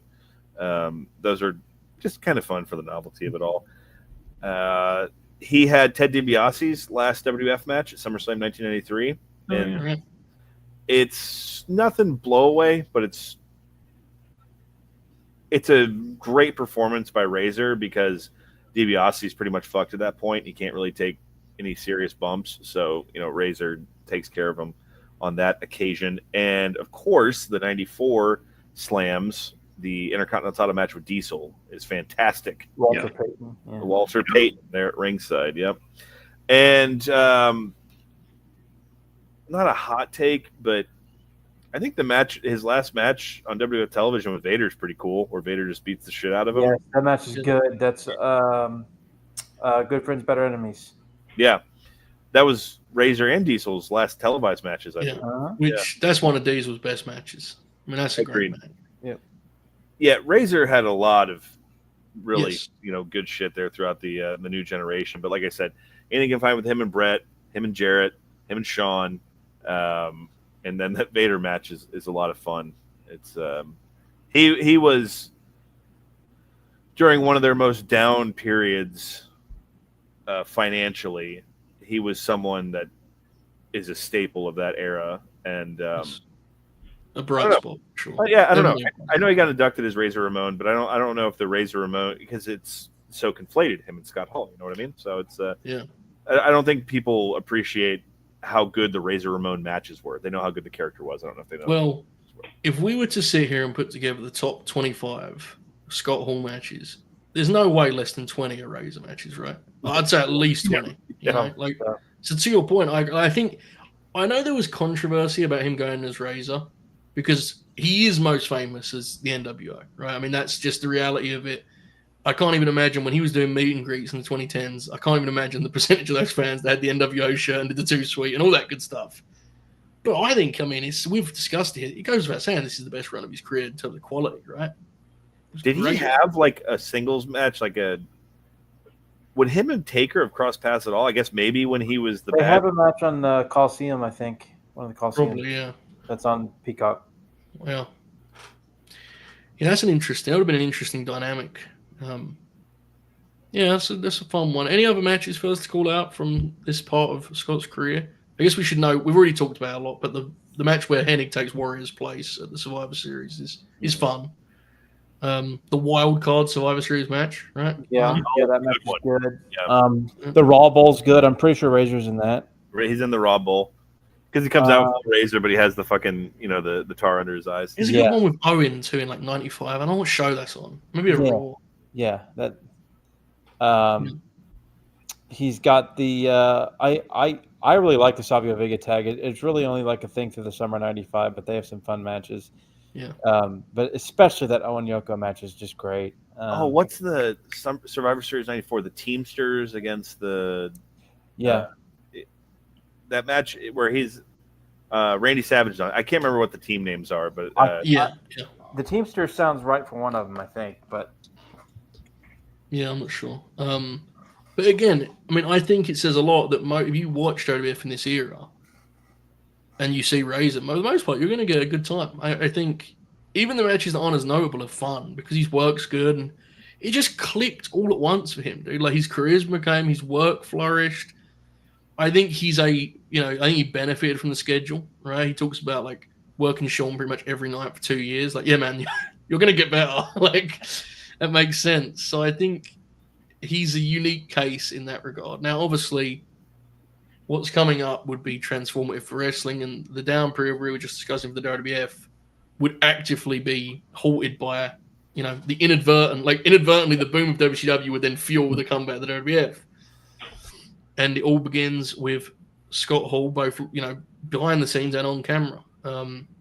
It's funny. Maybe this is a hot take.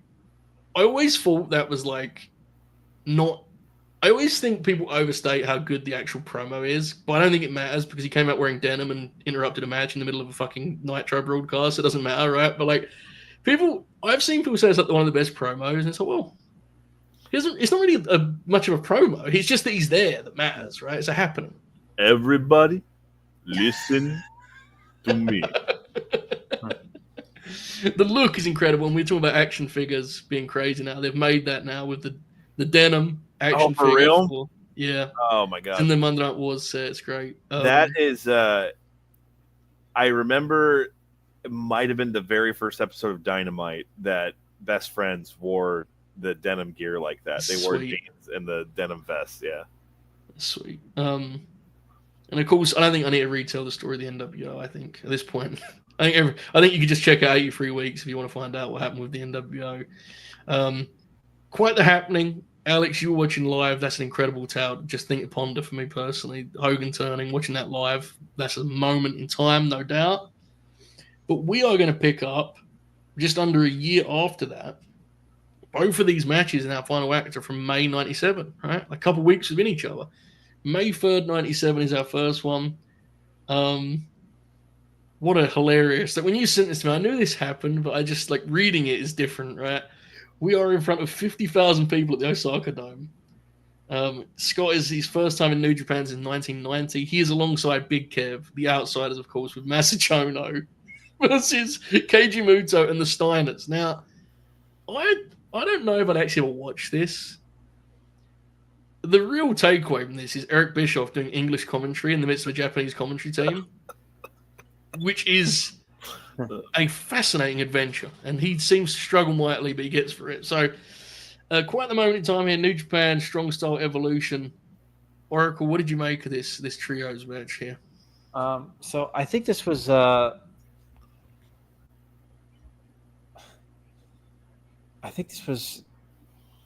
after Scott's first rehab stint in WCW. And I imagine the reason, because he works like almost the entire match. He's like 80% in this match. Yeah. I think they probably wanted to get him back into ring shape on this Japan tour. And, obviously he's got this big pay-per-view match we're about to talk about here soon. And he works like 80% of the match. He's just in there, taking bumps for the Steiners, working over guys. Gets to hit all of his big moves. It's basically a Scott Hall showcase in a lot of ways. Yeah. I'm pretty sure he gets the pin at the end, right? They do. It's something weird because the way the video was, it cut off and I couldn't quite tell how it was, but but yeah, right. This was a and then of course, I mean, he's full like, Scott Hall, cocky, NWO cool, but yeah, he basically works like the entire match, and it's kind of interesting to see him work an entire match in 90s New Japan, Great contrast from the first. Very fascinating to see. Yeah, it's, in the first New Japan match, he's hidden entirely, and in this one, he's doing all the heavy lifting. Speaking of heavy lifting, he hits the big choke slam deal here, and it's like an explosion. That ring was the sounds of that ring was something else. Bobby, I'm going to presume you hadn't seen this before. What did you think of it? I hadn't. I liked it quite a bit. Again, it is like the first one, or the first Japan match we did, where just a fun collection of guys, and they deliver, man. And like the Oracle said, Scott does a lot of the work here, and again, just kind of shows how much he's developed. I'm pretty sure when he tags in the first time, he takes Scott Steiner down. Like, Steiner lands on his head or neck, and I'm pretty sure he goes, "Ah, fuck," which was very funny, and wouldn't surprise me because it's Scott Steiner. But yeah, just a great time, man. Scott Hall just showing what he can do, kind of throwing guys around, and the finish was a little weird because they didn't really focus on it, but it was a good match. It was a fun time. It was fun. The lads were not there to work their hardest on this night, but Scott hilariously was the outlier in that. I mean, because Chono and Muto are just they're talking about playing the hits, bro. They go straight up the ramp, Anyway, let's let these Americans get on with this shit. It is a fun novelty, and Alex, as I mentioned, it produced that photo you tweeted, which is like a moment, a wrestling, just magical wrestling image. But what did you think of the match, mate? Yeah, it's more fun than it is great. Crowd's pretty hot to start off with. Yeah, you mentioned Bischoff. Bischoff here is there's that great SNL skit from the early 90s where Chris Farley is an American on vacation in Japan and ends up accidentally on this game show. and he doesn't know what to do because he doesn't speak Japanese. And that's Bischoff here. Like at the beginning of the match, they have the little picture-in-picture where it's like Bischoff's face, and he's just looking like, I don't understand what the fuck they're saying. And there's a point where you hear him on commentary go, I don't understand. And then he just basically has to confirm Kevin Nash's height and Hulk Hogan's height. And that's, the extent of what he does here. He does talk about at the beginning, this is still in the time where he was thinking the idea was going to be making the NWO its own company, because he talks about we're going to be the biggest company in the world. Yes. And then that, how'd that NWO Nitro work out for you, brother? The night where you branded it NWO Nitro. The Hall choke slam, as we've called out.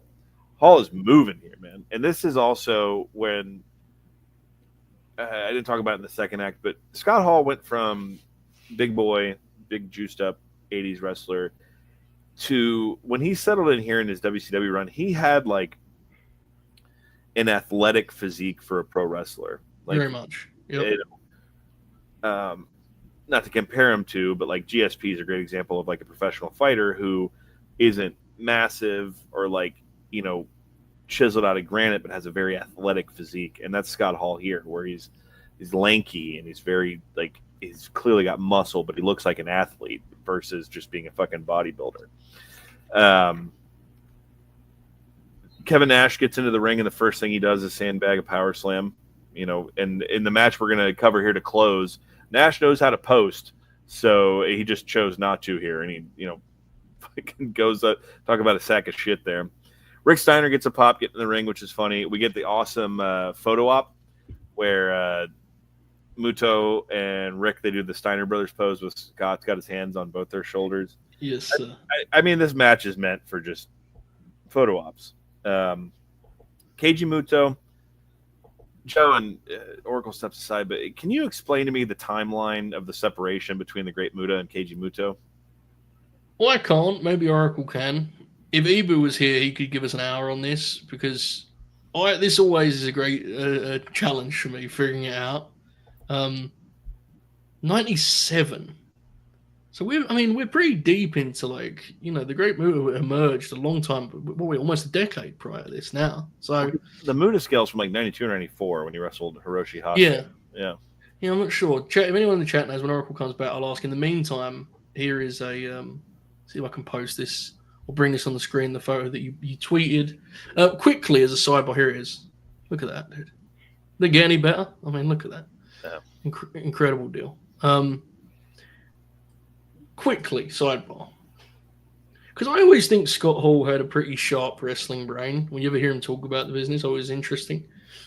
And Nash, has his faults, but, Scott is he still years later talked about the idea that, I thought we were going to get the Saturday night show and make that the NWO show, and then people would pick between WCW and NWO, and it's like, tell me if it's just me missing out on something. What would be the end game of that? What? Yeah.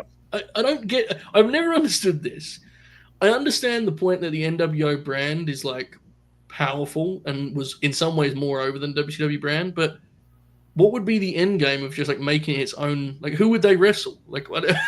I've never understood this. There are those matches they had on Saturday night. They haven't even been on Nitro, where they were just in black and white, and the ref had a ski mask on, and it was NWO wrestlers wrestling jobbers. It's not good. Yeah, Muto here still. I've called this out every time we've talked about the Great Muto or Great Muta or Keiji Muto. Power drive elbow. There have been many that have tried. No one can hit it quite like he can. And then Nash, I was giving him shit here about sandbagging earlier, but he comes in the ring and he is running across the ring with some of those spots with Scott Steiner. And obviously, if you see how modern Kevin Nash moves, that's a novelty in and of itself. In a Japanese crowd, in a Japanese arena, Scott Hall's punches sound incredible. They look fantastic, and they just fucking echo. I like the idea that when Chono teases the STF on one of the Steiners, I think Muta, they get in and immediately break it up. It just stresses how dangerous of a hold it is. Yeah. You can't. And then the end, there's some fun chaos there for a second. We get a German suplex, I believe, from Rick Steiner, to which the announcer goes, German! And we get the sweet outsider's edge. Hall gets the pin here, so it pays it off. Oracle, while you were away, we were discussing, and hopefully can bring us back to this. What is the separation between the Great Muta and Keiji Muto? When did he begin wrestling as Keiji Muto versus Great Muta? So, obviously, as a young boy, he is Keiji Muto still. And he has a few matches in '85 that were on the New Japan '80 set. He switches, if I'm not mistaken, when he comes back from WCW, he goes back to Muto and then like brings in the Muta character in New Japan. Were they kept separate, or was it like his demon? I seem to recall it being nasty delivery. I seem to recall definitely in later years, it was a demon, I think, sort of. Yeah. But did he wrestle the exact same way like the demon too? No. When he was the Great Muta in Hell in a Cell, did he try a small package? Yeah, because Muta is kind of known for being Muta, but yeah, like, I'm not certain how they like treated that. To be fair, although I seem to remember like later on in like 2000s it kind of being like more of a demon thing, but I don't know how it was in the 90s. A demon thing. All right, fair enough. Works for me. So there it is. We now have landed by our last match. Just a couple weeks after that one, May 18th, 97. WCW Slamboree. We're in Charlotte, North Carolina. We have Kevin Greene, Ric Flair, Roddy Piper, opposite the NWO trio of Nash, Hall, and Six. This is Oracle, one of your all-time favorites. Oh, shit! My God. Something crazy just happened? Yes. I thought you were just talking about this match, and that was hilarious to me. That was your sell. I hope it was good for Brother Contrarian, was it? Yep. Yeah. It was. Wonderful. Sorry, yeah. But you're fine. On the Flair entrance, we get the What a Moment in Sports call from Schiavone, and it has a certain majesty, this, doesn't it? It has a certain prestige. It feels like it genuinely does feel like a moment in sports. Very special match. Oracle, I'll go straight to you because I know you love this one. Slamboree, brother, take it away. I first saw this match when I did the WCW Smart's Choice poll in 2009. And it was kind of, for what it's worth, when it occurred at the time, people were, praised it as like a fun main event with a hot crowd. But in context and in hindsight, when did WCW ever go over the NWO like this during the entire? Never. This might be it. Yeah. Yeah. This might be it. And they're in Charlotte. The crowd is absolutely electric. The atmosphere is incredible. I'm sorry to say, but I get goosebumps every time the faces come out and into Rick, and it's just an incredible deal. The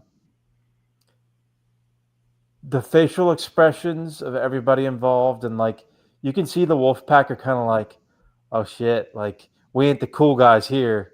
Like we ain't gonna get any fucking cheers here. What atmosphere, bro. And like there's almost a level of frustration from the Wolfpack, like, oh fuck, like we actually have to like work here. Which I actually think they probably had fun doing, but like there's some incredible moments in this. Flair and Six open up and have this really heated exchange at first, because their later exchange is kind of sloppy, set up the hot tag. But their first exchange is awesome. And Waltman fucking does an incredible like spinning heel kick, and Flair, not being used to like taking that kind of offense, is like right up close to her and gets fucking walloped with it right out of the gate. The face shine in this is unbelievable. one of the great face shines in the history of wrestling, in my opinion. All three Wolfpack guys, Hall, Nash, Waltman, all bumping, begging off, like all these great little moments. Flair, I'm sorry to say again, is remarkable in this. He's unbelievable Just in this match. absolutely incredible here. Oh my God, what a fucking interception. Holy shit, this game is incredible.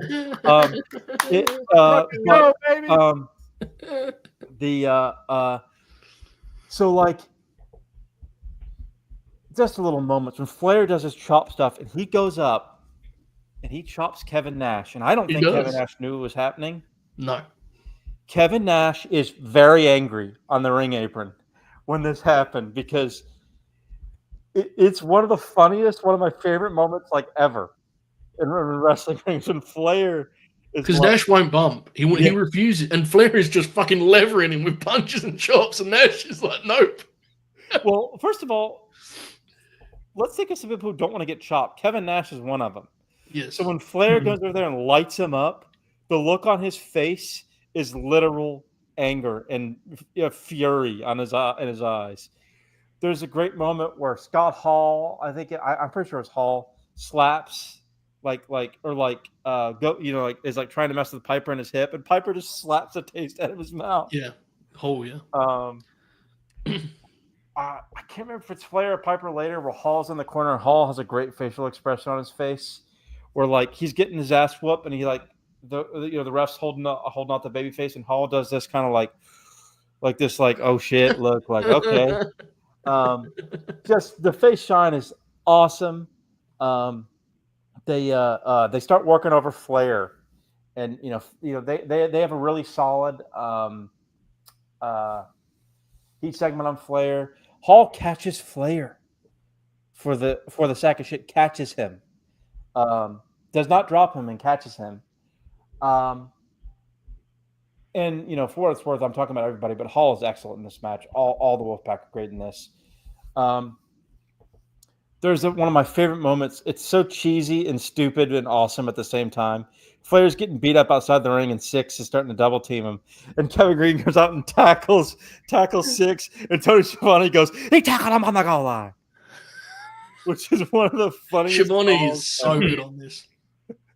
Schiavone's so excited. Schiavone's incredible in this. And also Dusty's awesome. When Flair starts open whooping ass early on, Dusty goes, yeah, come on, baby, get in some more.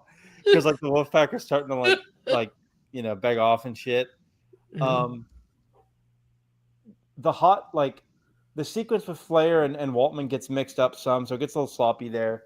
But they finally get the hot tag to Piper in a hilarious moment. Like some people don't like this, but it's so Piper because it fits for this character. The ref's like, no, because the ref didn't see him get tagged. So they're like, no, you can't come in. And Piper just punches the ref, just fucking wallops him. And so it turns into a pure sixer. They're all brawling. Kevin Greene's hitting this shit. The guys are bumping for him. They're doing the whole deal. Nick Patrick had just been kicked out of the NWO, and he's on suspension from J.J. Dillon. So he comes out to help the ref who got punched. He decides to come into the ring. And the finish is an all-time great finish. Flair gets the figure four in on Hall. Nash gets a sleeper from Piper, and Kevin Greene does a really cool job of timing his power slam on Waltman, and then Greene gets the pin on Waltman, and then oh my God, Derrick Henry just got pants. It's like the second time he's gotten pants in this game. Sorry, but that has to be a rib. But anyways, the pop for this is electric. All-time great post match, and the ending with the crescendo of Flair's theme as the crowd pans and a dad's holding his kid up who's cheering is one of the best endings to a pay-per-view of all time. And the old fella who does the legitimately what a finish. What the opening 7 or 8 minutes are especially incredible. And it's just awesome to see because the Wolfpack, they realize they're we can't do our normal shit. We have to show ass here, or otherwise this will not go over well at all. So there's there's a sprinkle of kind of frustration with them for having to do that, but at the same time, I think they're having fun doing it.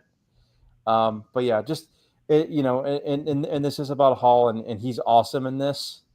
But I think the Wolfpack as a collective are really great in this, and it shows how good they could have been, if they had wanted to be in WCW. But just one of my all-time favorite matches. Tremendous. Yeah, your conclusion. This is so. We both love this match. It does have a hint of the Action Zone one in the sense of like, see, they did know how to do it. You know what I'm saying? It's like, because to your point, they're like great heels here, and they do what's good for the crowd that night, and it gets a great reaction. And it's hard not to watch it and kind of think like, man, if only they could have done this like just once or twice more, maybe, rather than just killing the baby faces the way they so often did. But look, it is what it is. This match is magic.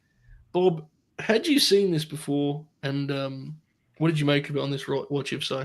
I had seen this before. It'd been probably 4 years at least. It's been quite some time. I thought it ruled. I loved it. I like this whole show quite a bit, actually. I don't know how good it is start to finish, but like I enjoy it. And I don't know that we're going to get a chance to talk about him on here again, but Kevin Greene, man, he could have been something. He wanted to continue playing in the NFL instead, which I understand. But, yeah, I mean, they put in his contract that he couldn't do both anymore, and he picked the NFL, which, good decision. But he was tremendous, man, and he could have really had a nice little career. He had a nice career anyway. I think he's in the NFL Hall of Fame, but he had a nice career in wrestling too. No, but the match itself, like, it is tremendous. It's and it probably is the only time that WCW goes over the NWO like this, and the finish kind of adds that much to it where it's definitive. I mean, they got the ref bump and stuff, but by the time they get back to the actual finish, it is pretty definitive. Yeah. It's another case of, and I complain about this a lot, but Flair in the 90s so obviously should have just been a babyface all the time. Yeah. And like the fact that he would always turn himself. I love 90s babyface Flair so much. Because the crowd loves him and he feeds off their energy. And look, let's be real. I mean, Greene does a fabulous job for a non-wrestler. And Piper gives it what he can because of the atmosphere. But I mean, Roddy is not, he's not in his prime here, let's put it that way. Flair's like a one-man machine on the babyface team. He's the engine. But I will say Nash does a great job with Kevin Greene and really makes a point of helping him out and shines him up nicely. Yeah, all-timer. Dusty and Shivani talking about fans crying and such. And I just tweeted the clip that I always love, the panning camera shot with the WCW fans. Go check that out. Yeah, at the end, after Flair's exit. Mm-hmm. Quickly to answer this while Alex stresses out about the Bengals, I believe we're very close to the end, right, Alex? Very close. Okay. So I'm going to just do this quickly while he's sweating bullets over there. A couple of people asked, is this the match where Nash talks about, there's a great shoot clip with Shawn Oliver where Nash talks about whatever we do, it's him and Hall versus Piper and Flair, and he goes, whatever we do, don't do a jump start, because if we have a jump start, we have nowhere to go from there. And of course, Piper immediately jump starts them, and they basically have like a shoot for 30 seconds. This is not that match. That match is very funny. If you Google it, you'll find a Reddit link that has it syncs up the footage, and you can actually see Flair look at Roddy as if to say, "What the fuck are you doing?" But here we go. So an interesting moment. They had an interesting kind of pop. I know Hall at one point got very mad with Roddy because he didn't want to put over Randy Savage or something such, but. WCW politics, these are the games we play. Alex, are you okay to talk about the match, or do you want us to kill some more time for you? Because I can kill some more time. We've got loads on the format here. No, you're good. It's the life of a Bengals fan is one bred for disappointment. Yeah. All right, so Michael Buffer. Bruce Buffer may be on the call come WrestleMania 41 weekend. It feels like they have to do that, right? They have to get him to do the announcement for a main event. Yeah. I'm waiting for AEW to pull that trigger for the longest with the Buffers, but now they've got the TKO thing. You'd imagine, right? If ever there was Bruce, would surely do something. Yeah. Just him saying, the final boss. So white people are not cool, ever. It's extraordinarily rare. There are cool white people. But when Hall and Nash, and to a lesser extent, Waltman come to the curtain, they're cool white people. And I'm like, man, look at these guys. coming out there and flashing signs they have no right to flash, but like they're coming out and they just look cool. And the way Hall comes out, even like that fucking hair that he has, man. I remember as a kid, I thought like, man, if I could just pull off that hairdo, it's insane. Like why? Yeah, sorry, but just quickly, when Scott passed, I remember there was that viral tweet of like Scott Hall was so cool that me and my Latino friends didn't mind when we realized he was just a big white guy. It's true, man. Now, Bruce, I keep calling him Bruce, excuse me. Michael Buffer does say on the call when he introduces Waltman, he goes, 220 pounds of disrespect. He is the man known as Six. And I don't know if y'all caught it. There was a dude in the crowd who wanted to fight Waltman. Like, Waltman gave him the crotch chop, and this dude was wanting to get at him. He had big heat, dude. Big heat. Piper gets a huge pop. Kevin Greene gets a good reaction. I had a 49ers Kevin Greene jersey as a kid that I got.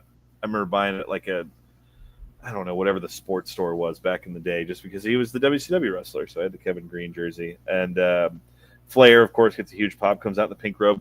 The problem with Flair here is his hair is at a really weird length, and he doesn't look like Ric Flair. So for like moments, he looks like Steve Carell wearing a blonde wig. Like, he doesn't look like Ric Flair should look. Looks like the guy who played him in the Iron Claw. He just kind of looks off. But much like our last episode of Grin Grappler, where we talked about the blondes versus the horsemen, Ric Flair is a god to these people. Like these people, like grown men, families, children, women, all creeds and colors you see in the crowd. When Ric Flair does something, they react like he is like who they are there to see, which is, as I've gotten older, I've understood is something he may be the one that Vince McMahon never quite got in that way, was like a god to people. Vince McMahon has fumbled the ball, or had, with many, many people, not gotten certain aspects, of the game. Ric Flair, it's funny because he was a huge star in the WWF, but he was an even bigger star outside of it just because of the way people like viewed him. You know what I mean? Like it's and you see that on full display here. Flair's punches look fantastic, and one of the things I remember most from his 30 for 30 was he talked about the way he learned punches. He hung that string up in his apartment or whatever, and he learned to hit it full force without it moving. And you can see that in his punches. It looks like he's really punching people in the face in a different way than your Scott Hall punches and The Rock and Steve Austin, the way they would throw him. He looks like he's just getting in there.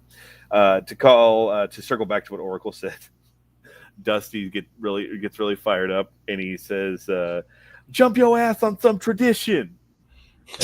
And he says, "I'm sorry." He apologizes for getting a bit excited. I love that announce team so much. It's not even a good team, but it just pops me. It's so fun. So fun. Heenan adds quizzically, he says, "Jump on Flair and watch him grow." Jesus. My next note here says Kevin Greene. That's all, because when he gets in the ring and starts doing like fucking burpees and shit and drop downs and just, dude, yeah, talk about a guy who just got it, man. And I was joking earlier about the last match where Nash, for whatever, Steiner just goes up like a sack of shit. He posts like a motherfucker here for Kevin Greene when he goes up for the slam. Yep. Kevin Nash knows ball, man. He knew what to do. But this crowd is just fucking going ape shit for everything. And Roddy Piper, this week, I went and saw They Live on 35 millimeter. And that, for those who have seen They Live, physically, that is probably the best shape Roddy Piper was ever in his entire life. He's cut. And you don't think of cut when you think of Roddy Piper. And you don't think of cut, especially with Roddy Piper when it comes to this match, because he looks like a mayonnaise packet with a Band-Aid on it, man. He gets in the ring and is just kind of like very melting candle. He's got his thigh taped up. But people go nuts because what Oracle said, Hall goes for like the little chicken shit slap to his like bandage, and he just slaps him in the face. Fantastic. And as our Oracle also called out, we get the standard Flair flip over, run up the ropes, but Hall catches him to give him the sack of shit. That is a fantastic sequence. Kevin Greene tackles Six on the outside. It looks like it hurts really bad because it probably did. Kevin Nash comes in from stage left and kicks fucking Flair in the face.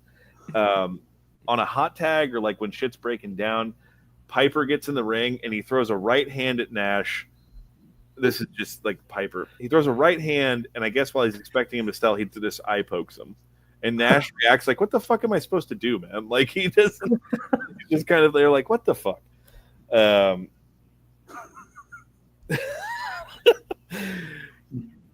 The finish is fantastic though, and rewatching this, knowing what we know now, it feels like this should have been the appetizer or the first course towards a definitive Sting victory at Starrcade, because this is where the outsiders get their comeuppance, and Six, because Six, to be honest, everyone thinks of the three, but Six was the fourth guy. Or wait, no, Ted DiBiase was the fourth guy. Yeah, but you're still right. 5, 6. Yeah, I'm sorry, but you get my point. Like this should have been what set the table for Hulk Hogan to lose clean to Sting. The only thing that brings this down is that Nick Patrick has to have his camera time at the end, where he like mugs to the fucking hard cam. Very unfortunate, but I agree with Oracle in the sense of like the babyface fire in this and the crowd reaction. This is the NWO was something that yielded them a shit ton of money and lasted quite a while. Unfortunately, due to their lack of vision and sight, artistically, it only peaked a couple of times, and this is one of those like this Luger beating Hogan, like, you know what I mean? This is kind of where it peaked. It is fitting, I think, that with that in mind, it's our last match. Like, our last match is a bit of a what could have been, and I think that's fitting in some ways. I mean, we're cutting this journey off. I'm sorry I count it, but you kind of have to. Like, Scott's last national run is 2010, dude. It's 13 years after this. Like, but it's hard not to watch this and kind of ponder, maybe it didn't have to go the way it did, but history is what history is. Nonetheless, we'll talk more about Scott and his kind of legacy in a moment. Before we do that, Bob, quick question. Anything you think the folks should do with the like button by any chance? You got to smash the like button. Good idea. Tremendous. All right, let's call out some other matches from... So now we're doing Scott in WCW and then really just the rest of his career. I don't think there's going to be a ton. So firstly, for significance, I think he is good in the match. The Bash of the Beach, 96, obviously, right? Yeah. We have to bring that up.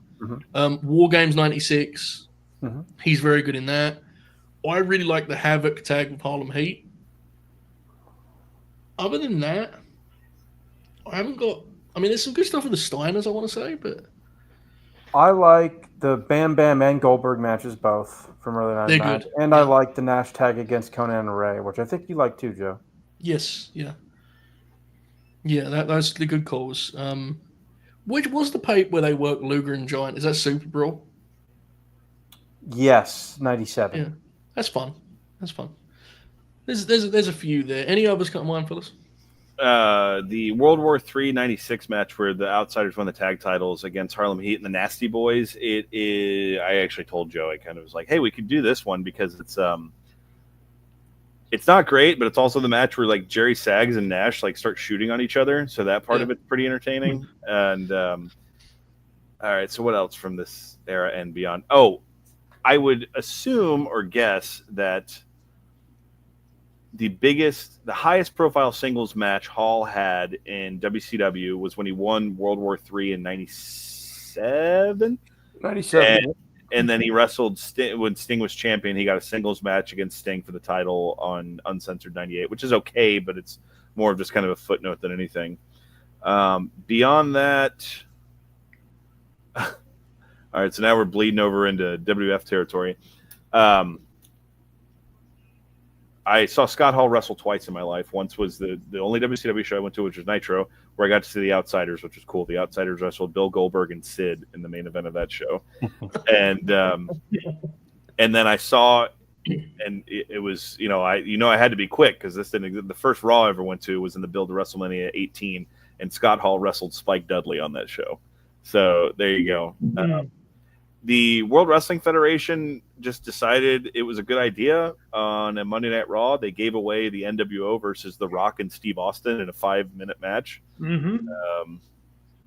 So I guess as far as recommendation, I'm not recommending that because it's a very WCW main event. But outside of that, unless anyone else did in the matches to talk about, Joe, I was going to quickly discuss Scott Hall's figure legacy because please do, yeah. Because after this, I want to kind of just finish out the rest of your story. But I don't have any other match recommendations, right, fellas? So not really.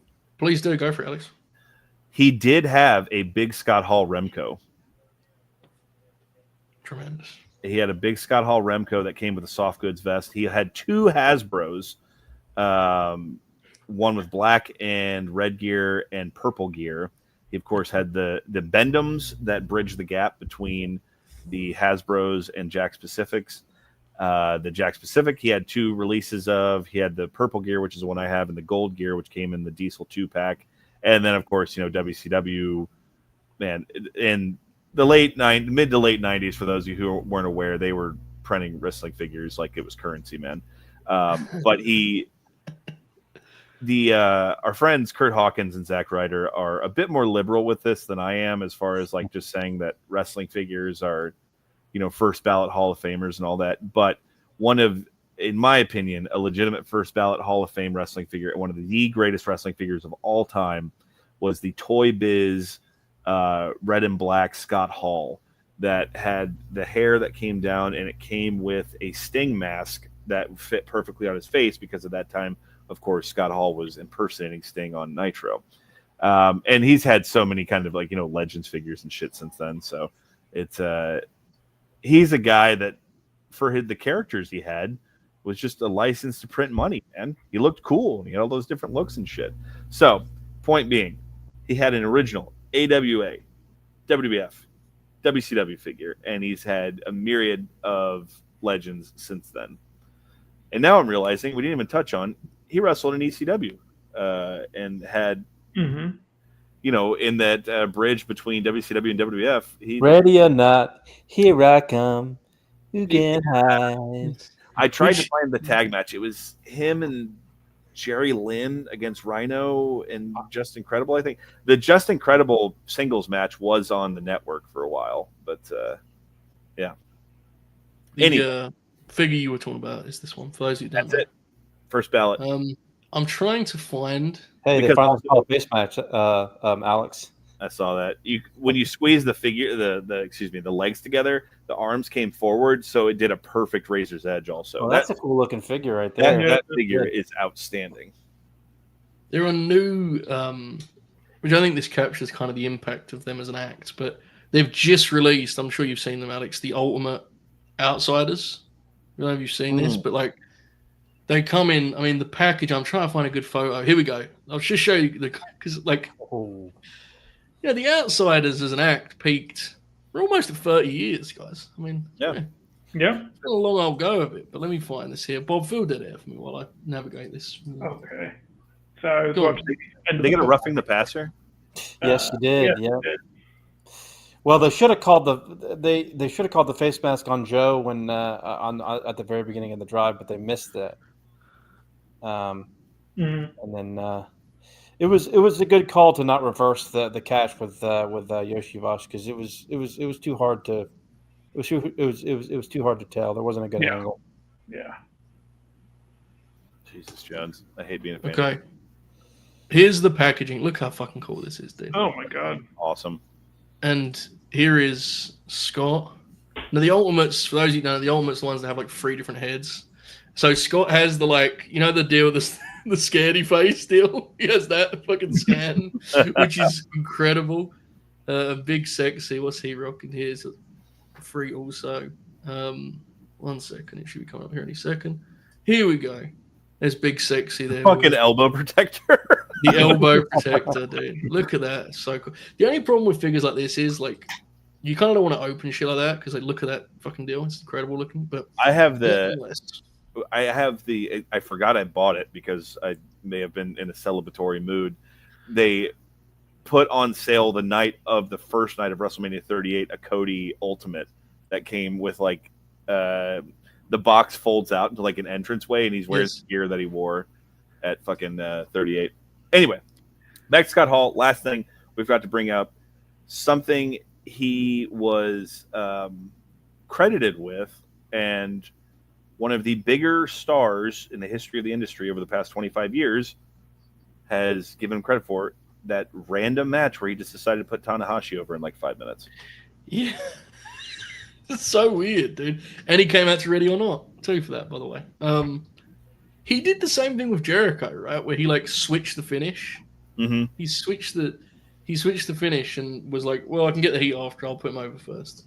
What he was did quite was quirky in that way. he decided to put him over, but then afterwards he shook his hand and left, and then looked back at the ring like it was his last match. And the next day he tweeted a selfie video of himself explaining that it really wasn't his last match. He doesn't understand why people thought that.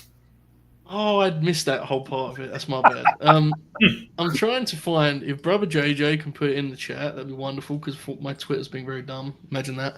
JJ tweeted a couple of years ago, he and Nash coming out to Ready or Not at the Hustle show. Those Hustle shows are perverse, and they worked a match on one of those. So that was the Brother thing with, all the WCW house shows back in the day. The outsiders would come out to Ready or Not on TV, but the house show. If you ever read those like WCW house show lineups from the late 90s, they are just a nightmare.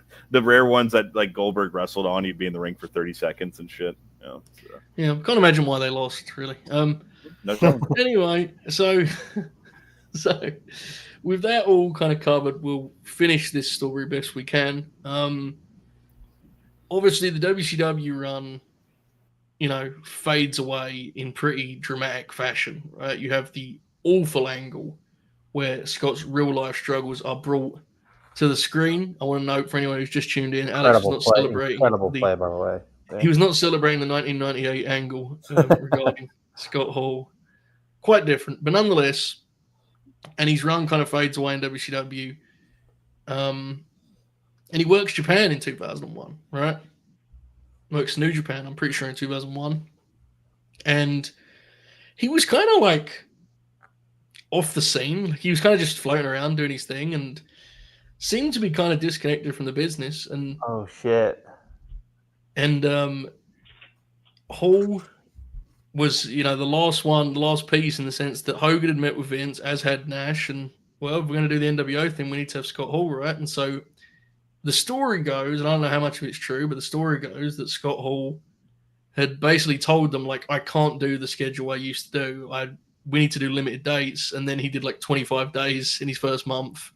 And that, the effect of that were apparent, and it kind of broke him. And I think it set him back a long way personally, the way that run panned out. He obviously, there's a range of reasons why he didn't have any faith in WWE Creative doing right by the NWO, because there wasn't their creation.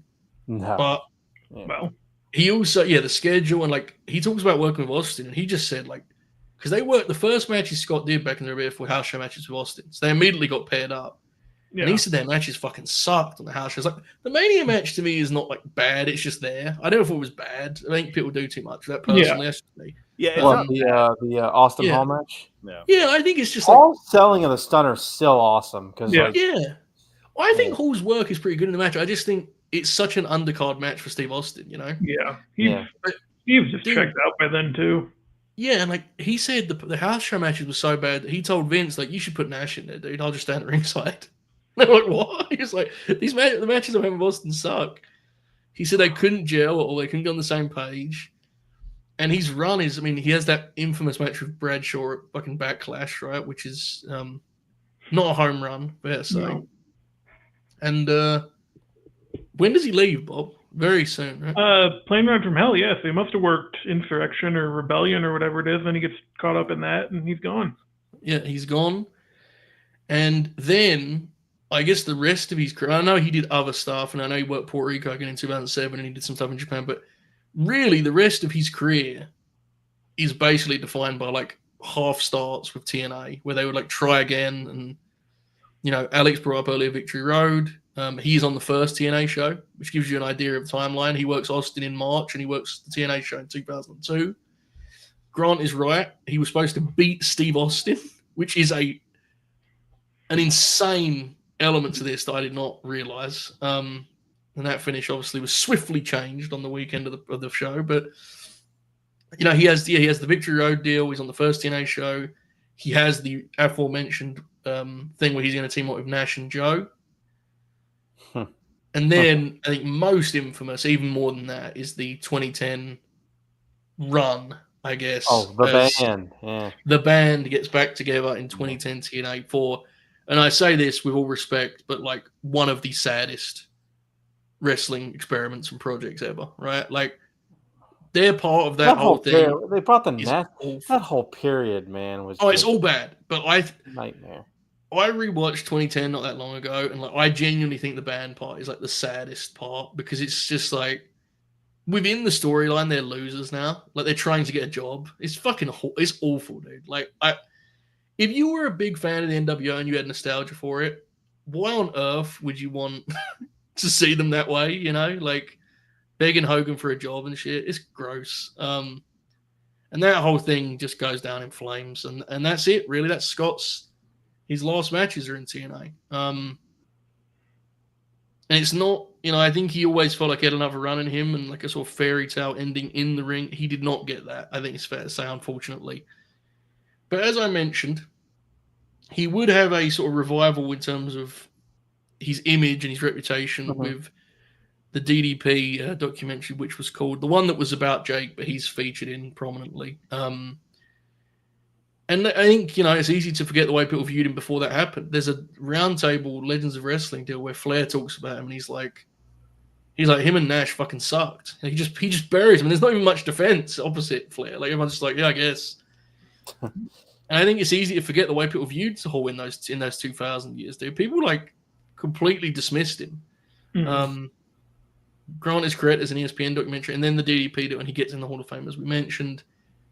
He's kind of around as a WWE legend. They got to do some cool stuff with him on the network. There's a great episode of the show. The show where they'd like flash the photos and the boys would react to them?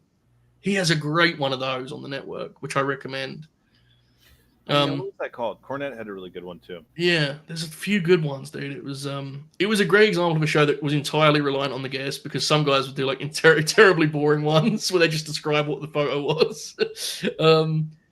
But either way, unfortunately, there wouldn't that kind of, I guess, shift personally and in his kind of public image wouldn't last forever, sadly. And the pandemic, by all accounts, kind of ended Scott's defiance in terms of his battle with alcoholism. I think the story is, as far as I know, that he kind of fell back into that battle in the pandemic when he was just alone, right? Yeah. Which is very, very human. And that was, he died in 2022, I want to say. Yep. Yeah. So what was his last, did he do a public appearance for the NWO induction? Maybe. He was at 21. Because remember they did that thing where the NWO made fun of him. 31, yeah. Yeah. So I think that's probably the notable thing. Wait, not 31. I meant to say 37. The 2021 you're talking about. 21. Right? Yeah. Oh, okay, yeah, okay, yeah. I got you. Yeah, because they did the NWO at the Thunderdome. Yeah, he was there for that. That's right. Yeah, they did do that, yeah. Yeah, and that was like the last thing, and he died in early 22, I believe. And it's sad, I'm really thrilled he got that 2010s kind of resurgence and was able to kind of, I think he didn't realize how much people fucking loved him as a wrestler, dude. I think he kind of got to experience that as an older fella. But it is a shame that, there's a sad ending to follow that, unfortunately. Bobby. Yep. Final thoughts on the legacy of Scott Hall, the career. Anything else you'd like to add? Now's the time, brother. Go for it. Yeah, I think you really summed it up best on Twitter earlier and even a little bit on the show where you're just like, yeah, he was cool. And he was. And that kind of carried through. Even when he wasn't the best worker, it shone through. And, we've alluded to them a little bit too, but he's a great, one of the first shoot interview guys. There's a lot of those still out there on YouTube. If you look those up, a couple really good ones with Sean Oliver. Yeah, and again, it's nice that he did get kind of the reclamation of his legacy a little bit there. Because, because we just went through it. He deserved it. I mean, he was good. He was a top guy for one of the top guys at the most important time in the business. It means something, man. Definitely, I'm with you completely. The fact that it ended the way it did doesn't erase that, right? That was a great story, and it was very cool to see him get a Hall of Fame moment, and so on and so forth.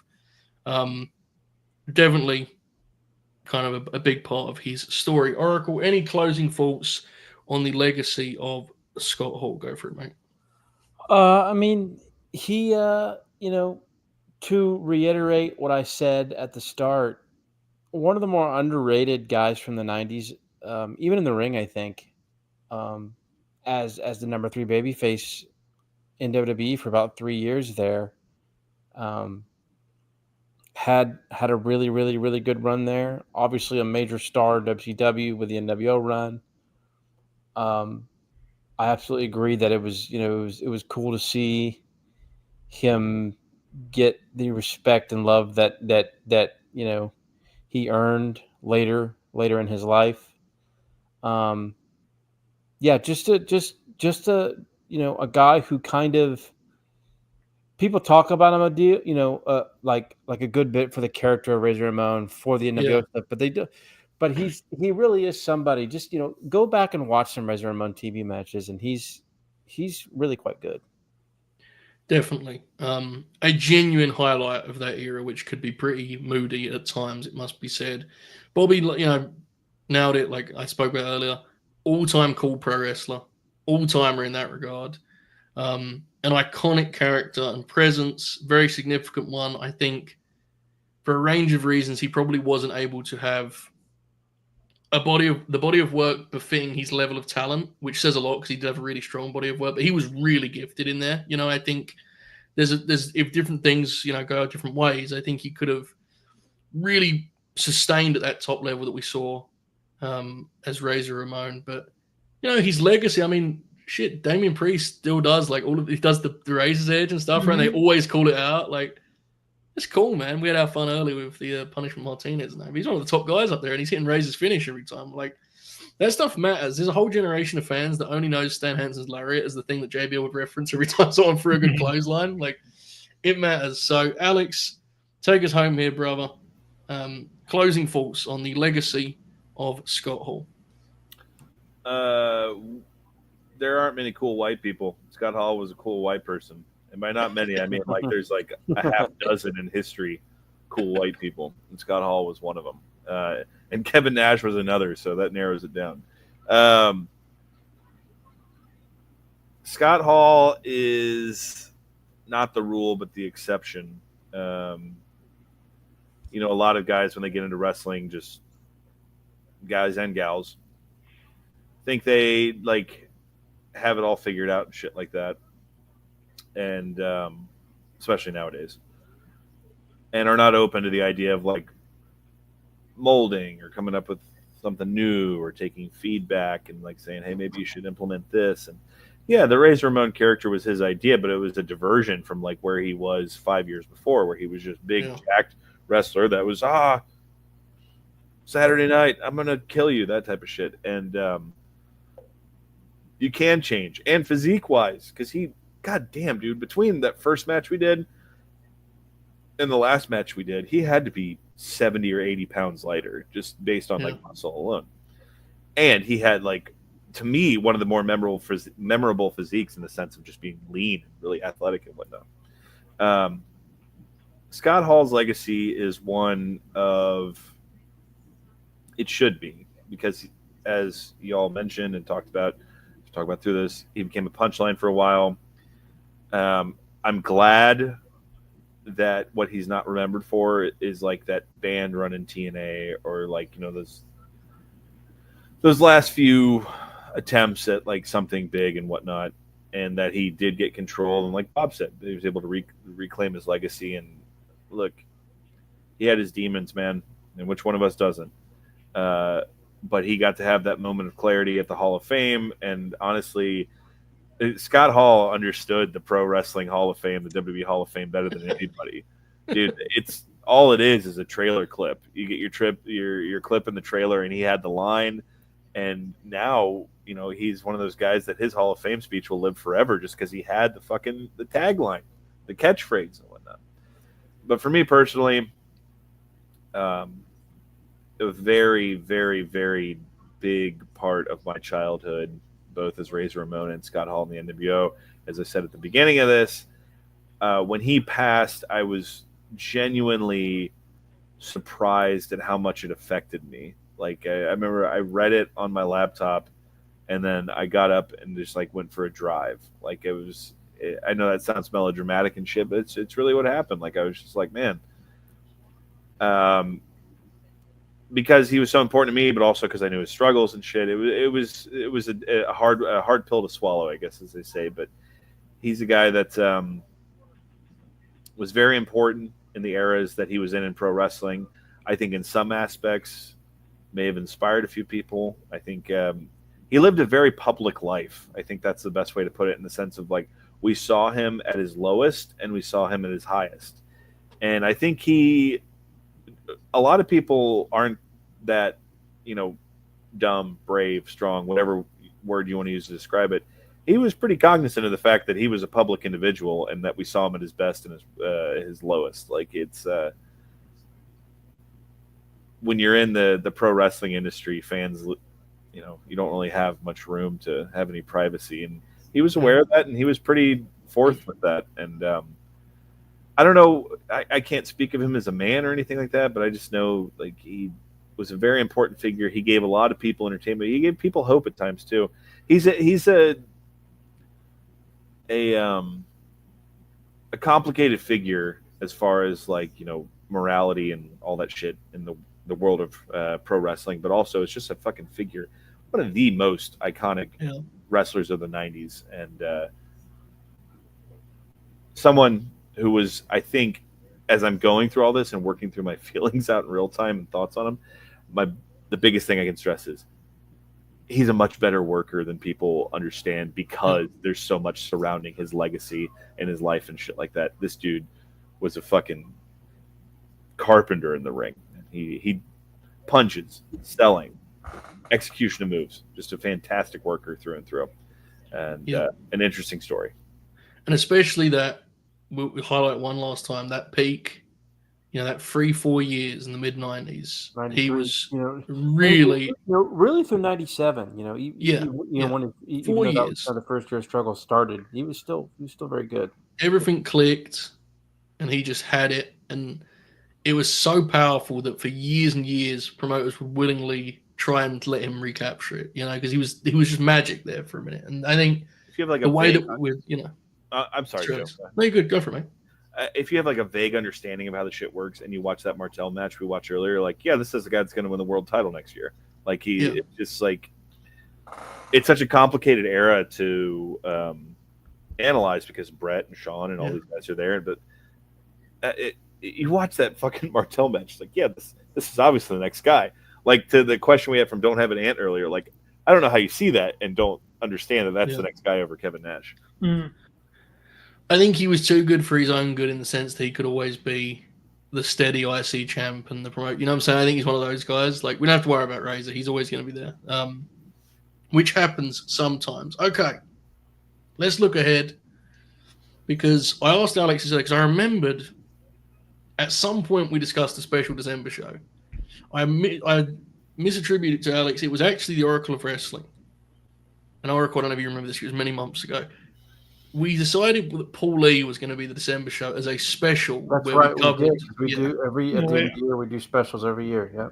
So with that in mind, I thought it would make sense, especially because November's a bit of a thin month, to like move the December candidates forward, because otherwise we're never going to cover those guys, right? So this next Grappler is November and December. Now there are some really big ones that I'm not going to list here, because either I think they'll make sense more down the line, or I just whatever. But I've got down to 6 names. Some of them are personal favorites, some of them are not. But I think there are fun 6 names. Bobby, get ready, because as always you're going to have first say on this, because otherwise you get very mad. The names are as follows. One has been very relevant as of late. Well, kind of, not really, but if you want to pretend. He has been showing up and clotheslining everyone. He is John Bradshaw Layfield, who I think would be a similar case of, maybe a little bit thin in some of those departments. We'll see. We already did his best match.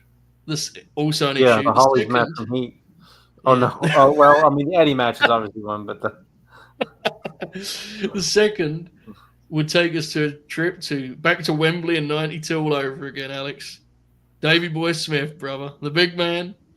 Is it his time to shine on the Grin Grappler? In at Mr. 3, Hitman. someone that we discussed at length on School of Wrestling, whom we've actually talked about on that show, her potential Grin Grappler, Trish Stratus, in at 3, who, I mean, talk about someone who it clicked for, right? Like, that would be a serious progression. At 4, we have, I want to say, our personal favorite of one of our panelists here. We have the whole effing show, Rob Van Dam. Hell yeah. In at 5, we have a personal favorite. We have Ravishing Rick Rude. And at 6, we have, I think, I fair to say, one of Bob's favorites, definitely, the Olympic gold medalist, Kurt Angle. So, JBL, Davey Boy, Trish, Van Dam, Rude, Angle, some big-time candidates, Bobby. Which way are you going first? Oh, man. We could make some real good lineups with any of these people. Yes, we could. It's, man.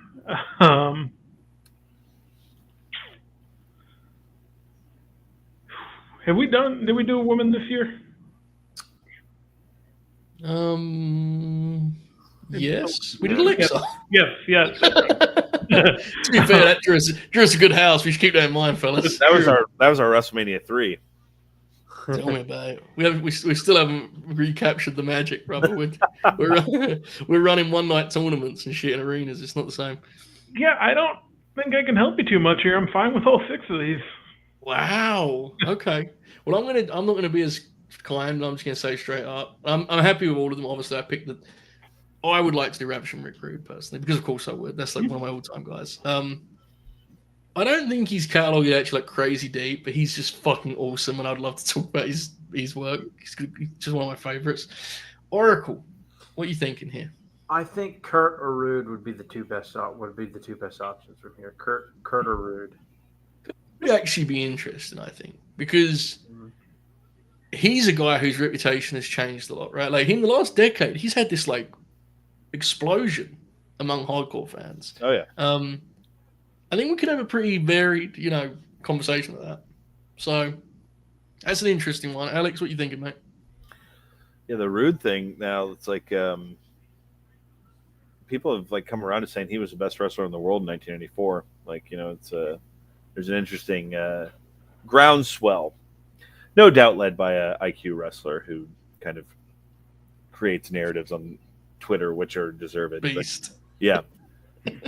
All right, so here's the deal. I would like to do a Trish episode, but the first act would be incredibly difficult to craft and not have it have something to do with her body, because that's all she did. DNA, yeah. And we did just do School of Wrestling, so we did just cover some Trish matches. So that also, I think, on that same note, I would love to do a Rob Van Dam episode, but the third act would be incredibly difficult to craft. Like, what the fuck you put there? First act, you got ECW. Second act, WWF. I don't want to do TNA Rob Van Dam shit. Yeah, and he wasn't very good. I guess we could do like. I guess you could split his WWF run up, right? I guess maybe. You could do like Act 1.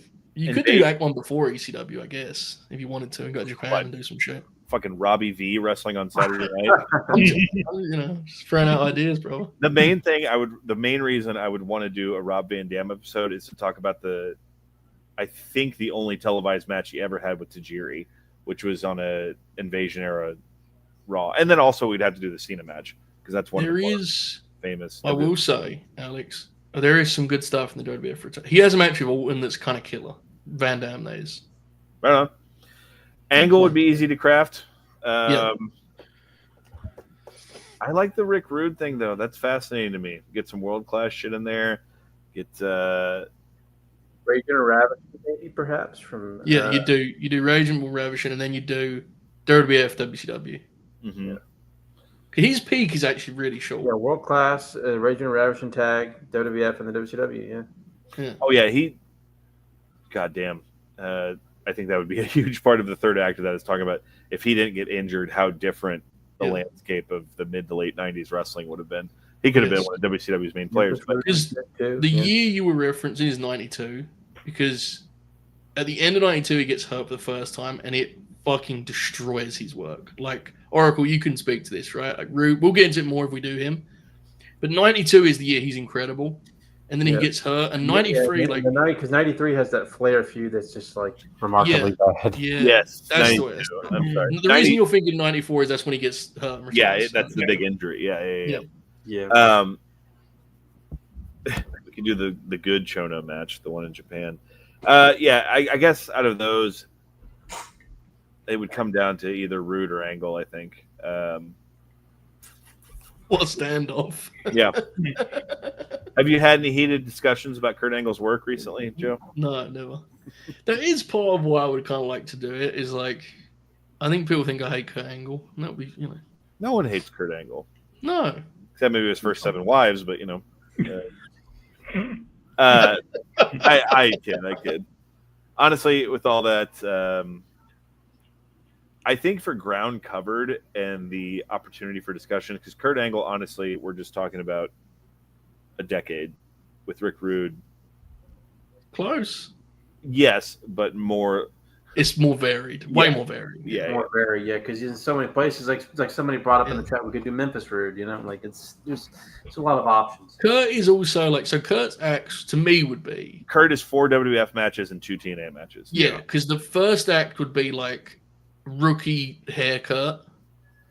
Then the second match would be I have now wrestled Chris Benoit and think this is real, Kurt. And then third would be TNA and all that comes with that.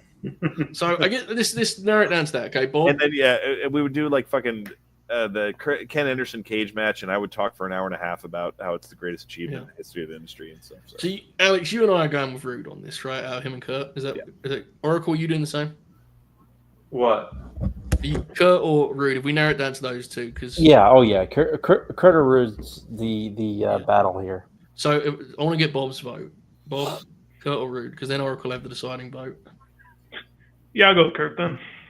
All right, Oracle. We going Rude or we going Kurt? If you go with Kurt, we'll let the audience vote. Are you trying to tell me to go with that? The audience can vote. Look, I want to do Rude, so I'm easy.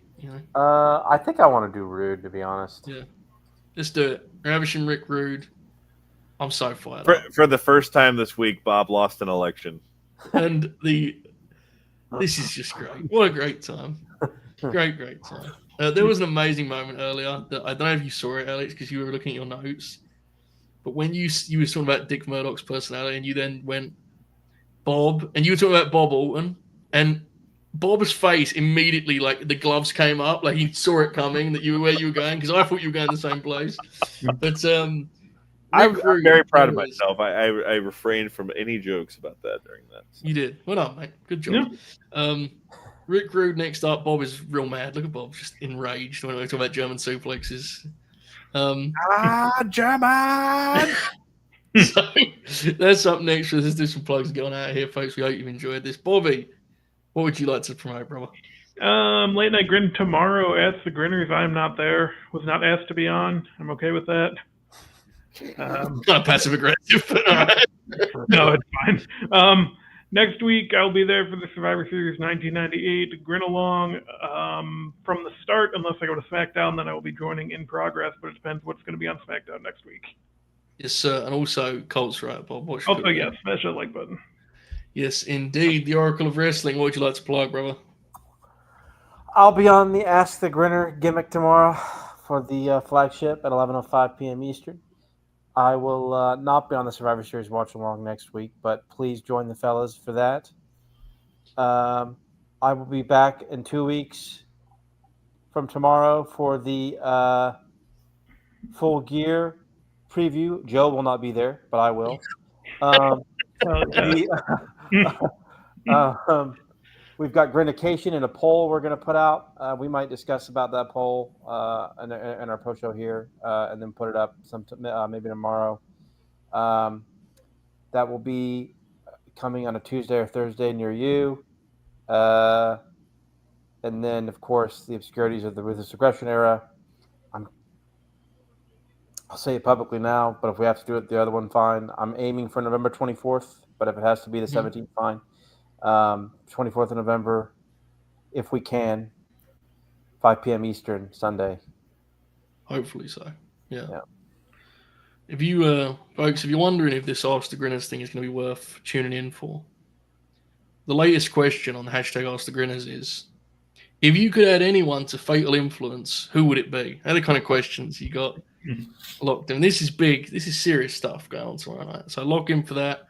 Bob's very mad, but I just tried to change the lineup. Yes, he did. To be fair, Bob, you did have your own personal Q&A like a month ago, but well, that's the thing. That's why I didn't care. You just got real mad about it and broiled. Yeah. Send in as many as you want, Cal. Send as many questions. We need them. We haven't got anything else to talk about.